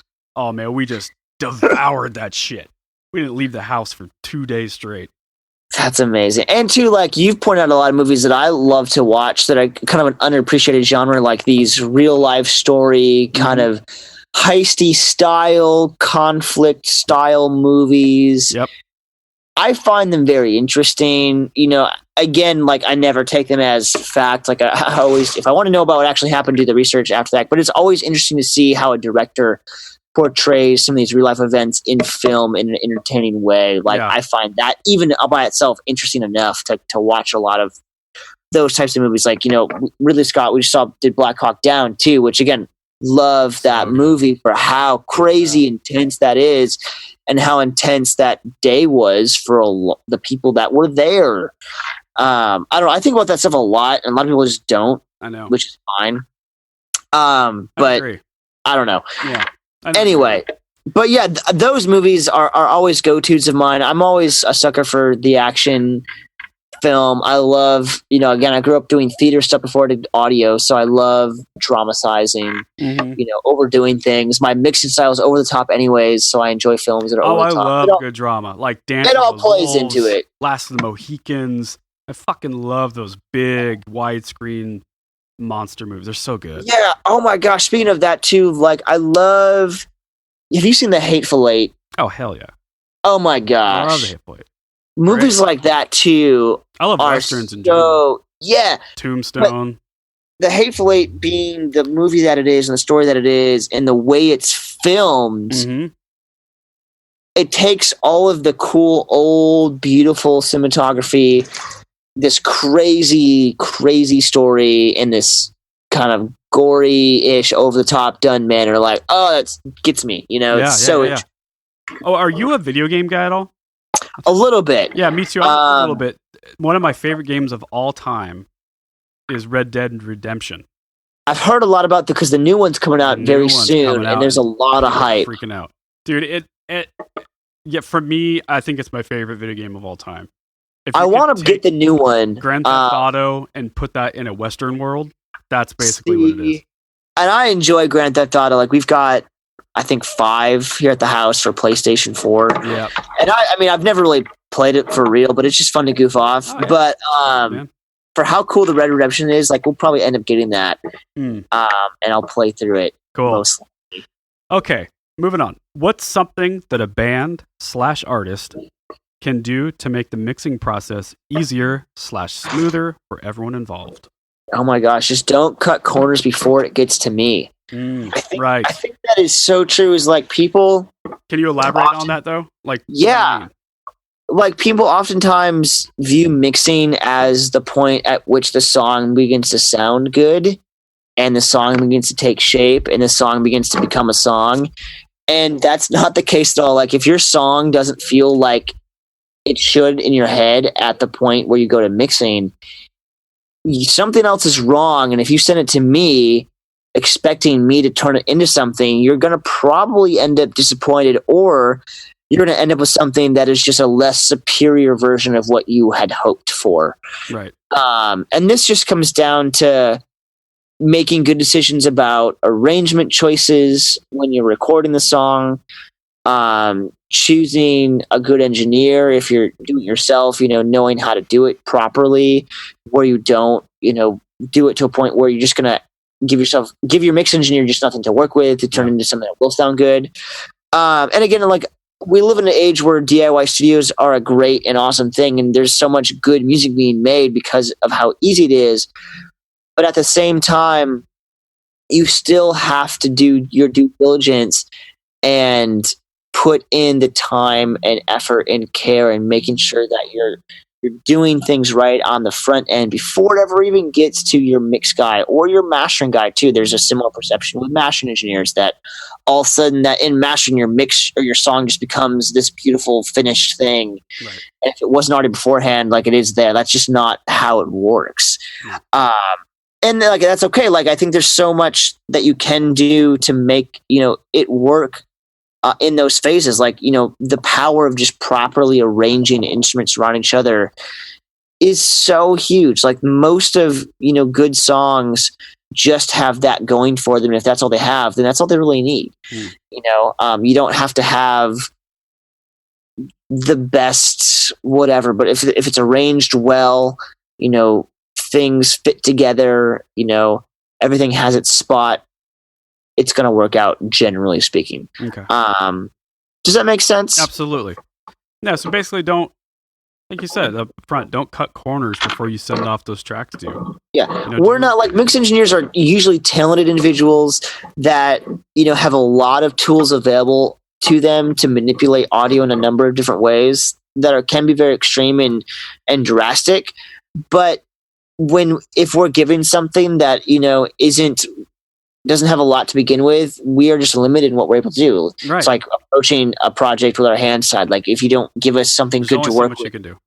Yeah, it's such a good way to put it. It's like a framer trying to frame a house on top of a slab of concrete, a deck that wasn't poured correctly. So it's weak concrete, a weak foundation, rebar wasn't put in correctly, and now how can you expect them to finish the job? It's from the bottom up. It's not from the top down. And every point of the process is so important. Like, you really can't skimp anywhere. Get good drum sounds. Get good guitar sounds. Yeah. Have your drummer play to a click. Do all these things up front, and then expect a mix engineer to do that magic that they do. Yeah. You can't expect them to fix something that's already broken. Yeah. If your song doesn't sound pretty good before mixing, then you may want to, go back and reevaluate certain things. This is a good thing too. Like, I work with a lot of bands who are learning stuff, and they'll send me tracks like, "Hey, we're hiring to mix a song. Let us know what we can make better." And I will talk to bands. It's a great idea. Till they're blue in the face about ways to make their music better. So when it does come to me, I can do more of what makes the music actually sound right? really good. You welcome bands. Oh yeah. Yeah. Like, again, like, I'm at the end of the day, like, I'm here to help. I'm a mix engineer. That's what I do. It's a service that I offer to you. But there's many more things that I'm able to bring to my clients in that respect that goes beyond just mixing their song. Like, again, I used to engineer bands fairly regularly before I decided to be a mix engineer. So I understand, how to fix certain problems that are common in those phases that you may not know. And, and if I don't know, like, I'll help you discover the answer through trial and error or whatever means we can. Like, Absolutely. It's sometimes a journey in that sense. But, I love being able to kind of weigh in and just help people kind of, get better results. Cause a lot of people, do this because they just love it, out of a sense of that. And they're not maybe engineers, or they don't know how the microphone works, and that's okay. It's easy stuff to learn, like, and it's available to learn. Like, there's so many resources. Absolutely. Good answer. Okay, this is our last question. Love it. What's something that maybe people don't know about mix engineers? Whew. Gosh, what's something? This can either be like the average person that isn't involved in music at all, or someone that is involved in music. Either one. I think it's this. I mean, like any person that does a repeatable skill, very regularly, like that's their day job. Mix engineers definitely listen to music in a very different way than most people do. That's not necessarily good or bad, but we definitely have an understanding of how music is put together generally better than anyone else does. And so, when you're consulting with your mix engineer or myself, like our perspectives on how stuff works might be foreign to a lot of people, and that's okay. Because again, most people don't listen and work with music at this level. If you've never mixed a song or even never mixed 100 songs, like you're just not going to understand necessarily like how a lot of these concepts work, which is why you hire someone that does know how those things work and can make sure your music is working on these levels that are important to make a mix sound good and translate well and all the number of things that you'd want for your song. And it's funny to me too, like there's a phenomenon with people that they get attached to their rough mix, and when they send their rough mix to their mix engineer and they send mix 1 back and it doesn't sound like the rough mix, and then there's a battle of like getting the final mix sound like the rough. And it's this thing, it's like, okay, like I understand, you're used to hearing something one way, but I feel like there's so many instances where people, again, don't trust their mix guy to make good decisions on their music, even if it's not familiar to them and what their song has sounded like in the past, maybe months of working on it, that it still is going to be, when their fans consume it on a wide platform, it will still be the best version of that song for the most amount of people. And again, some people can screw up mixes, happens all the time, but generally, if you do your research, hire a mix engineer that can deliver these things to you, you're going to be fine. And you can trust them through that process and still ask questions and say like, hey, why does it sound like this? And I always, when I get presented with those questions, will try to go and explain in great detail of like, okay, you're missing the low end here. Here's why it sounds like this. It was this way in the rough mix, and here's why it sounds like this in the real mix. And, I'm happy to go through all that because again, it could be very jarring for some artists who again are sensitive to their songs and need some adjustment period going through the process, if that makes sense. Yeah. I mean, it's a very specific thing that you guys do. It's so specific, yeah. Yeah, and I think there's a lot of people out there. Here's another question for you. What do you say to people? Say you just meet this guy at Starbucks or a grocery store or friends of the family. They say, "What do you do, Travis? I hear you do something in music." What do you tell them you do? Yeah, so I do say that I'm a mix engineer, which is a form of audio engineering. I work on sounds. Do they usually just stare at you with a blank face, or like what? Initially, I then follow that up quickly with saying that I take elements of a song. So you can, isolate, like this is a drum set, and you can tell like this is a snare drum, a kick drum, right, a hi-hat. Like most people know what they're listening to, generally speaking. And I say that I take those elements that you can identify and I balance them against each other and make the blend of how you hear that when you listen to that song. Like, oh, that makes sense. You take the puzzle pieces, the isolated elements of what makes up a song, and you put them together. It's essentially that. It's really not any more complex, even though it's a very complex thing to actually do. The concept really isn't that insane, And they usually get. Yeah, I was just curious. Dude, speaking of not to make it about me, but you know how hard it is to explain what I do now with Stateside to people that aren't, part of our community. It's pretty difficult. This is usually what I say. I say, so I own and I run a small music management company where I represent music producers. And then they look at me, and to be fair, if you didn't know what that was, you'd think that I'm saying someone who produced, as in like production, someone who created music because you produced music. Right. But producing for us is a different word. So usually I say, the guys in studios who record bands, I literally say it just like that. I try to say it as plain as I can.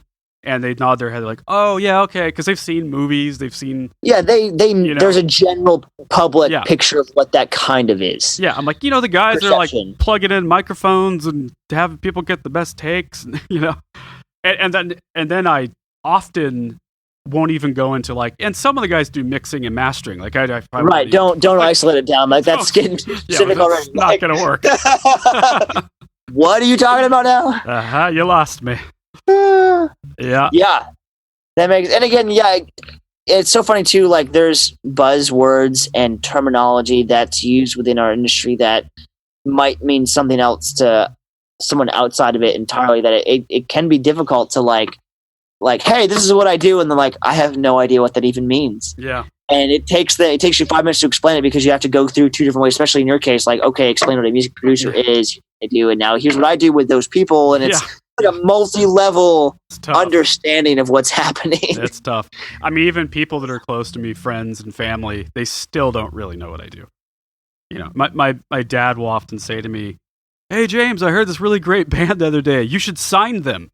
Oh, I love it. Right? That's like, so cliche. He thinks I'm a record label, or I sign bands, or And to be fair, I guess what he means is like you should reach out to them, and that's what he means by that. I'm sure you should create a faux record label and sign real bands to it, and show it to your dad, saying we signed this band, and like make it a God. That would be so funny. Oh, that's great. My dad is such a or stupid. Yeah, that's fucking great. The stateside record label. I don't know. Yeah, the stateside that's too official. People might actually believe that at that point. I know that's the problem. Oh shit. Well, we've been going for well over 2 hours now, man. That's what happens when I know things get happening. You get a couple chatty Cathys together and you never get the hell out. Yeah, I just run my mouth. It's been a constant problem. Just as bad. Well, thank you for being on, my man. I appreciate it. It's always good catching up with you. We don't get to do this enough. No, this was good. It was good to kind of like be past the initial like, who are you as a human being episode. I know. Just talk about stuff. And also I want to just shout out to this bass player for just been thanks holding it down to the low end all night for us. Low end of it. And by the way, what's he doing in there? Why is he just how boring it is to play bass alone for an hour? I've been listening this whole conversation, trying to like discern like what he's trying to play or practice, and I haven't. And maybe it's because I am focusing on your conversation too, but I haven't been able to come up with like an actual bass line. I know the band he plays in. That's not the band he plays in. I don't know what he's doing. I mean, the band he plays in is like a rip-in fucking band. They rule. They're called Lightning Rules. I mean, you can imagine intense. what kind of band that would be. That's not what this is right now that we're hearing. It's not the Lightning Rules bass line. No. This is something else. Bad. Well, Travis, where can people find you on the information superhighway? Yeah, so the general branding is Travis Ball Mixing, as you would expect. That is Travis Ball Mixing on Instagram. Yes. Twitter, it's Travis Ball Mix. Website, travisballmixing.com. Yes. Check out those spots. I'm on Facebook as well. Travis Ball Mixing. You guessed it. You can pretty much find him anywhere if you type in that, right? Travis. Yeah, Travis it's pretty straightforward. I've tried to make it super easy. It's amazing how many people still get it wrong, but we love them anyways. So that's where it is. Got lots of stuff. I actually have. I want to plug this too. I've got some Spotify playlists. I have one that's my portfolio of work. That's called Works of Travis Ball Mixing on Spotify. It's even more stuff that's on my website. It's like 25, 30 plus songs. I also have a playlist that I've just been putting called like TMB Jams or Mixing Jams. That's just a collection of my songs that I like to listen to that sound good to me. That idea, just Travis.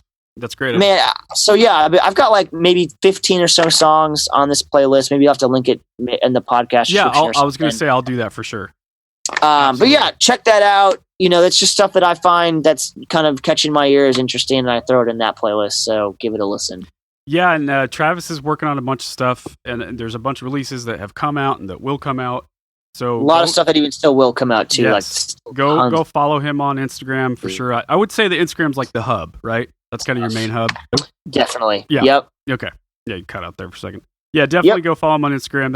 That's kind of the main spot for the man. And thanks again for being on, man. Appreciate it. My pleasure. Happy to hang. Okay, thanks for everyone for listening, and you guys know what to do. go over and leave a review on iTunes and say hello. Reach out to me anytime you want. You can send me an email over at james@statesidemgmt.com. You can find me on Instagram at James Ian Macmillan, and you can find Stateside at StatesideMGMT. Thank you for listening. We do appreciate it. We will see you next time. Bye.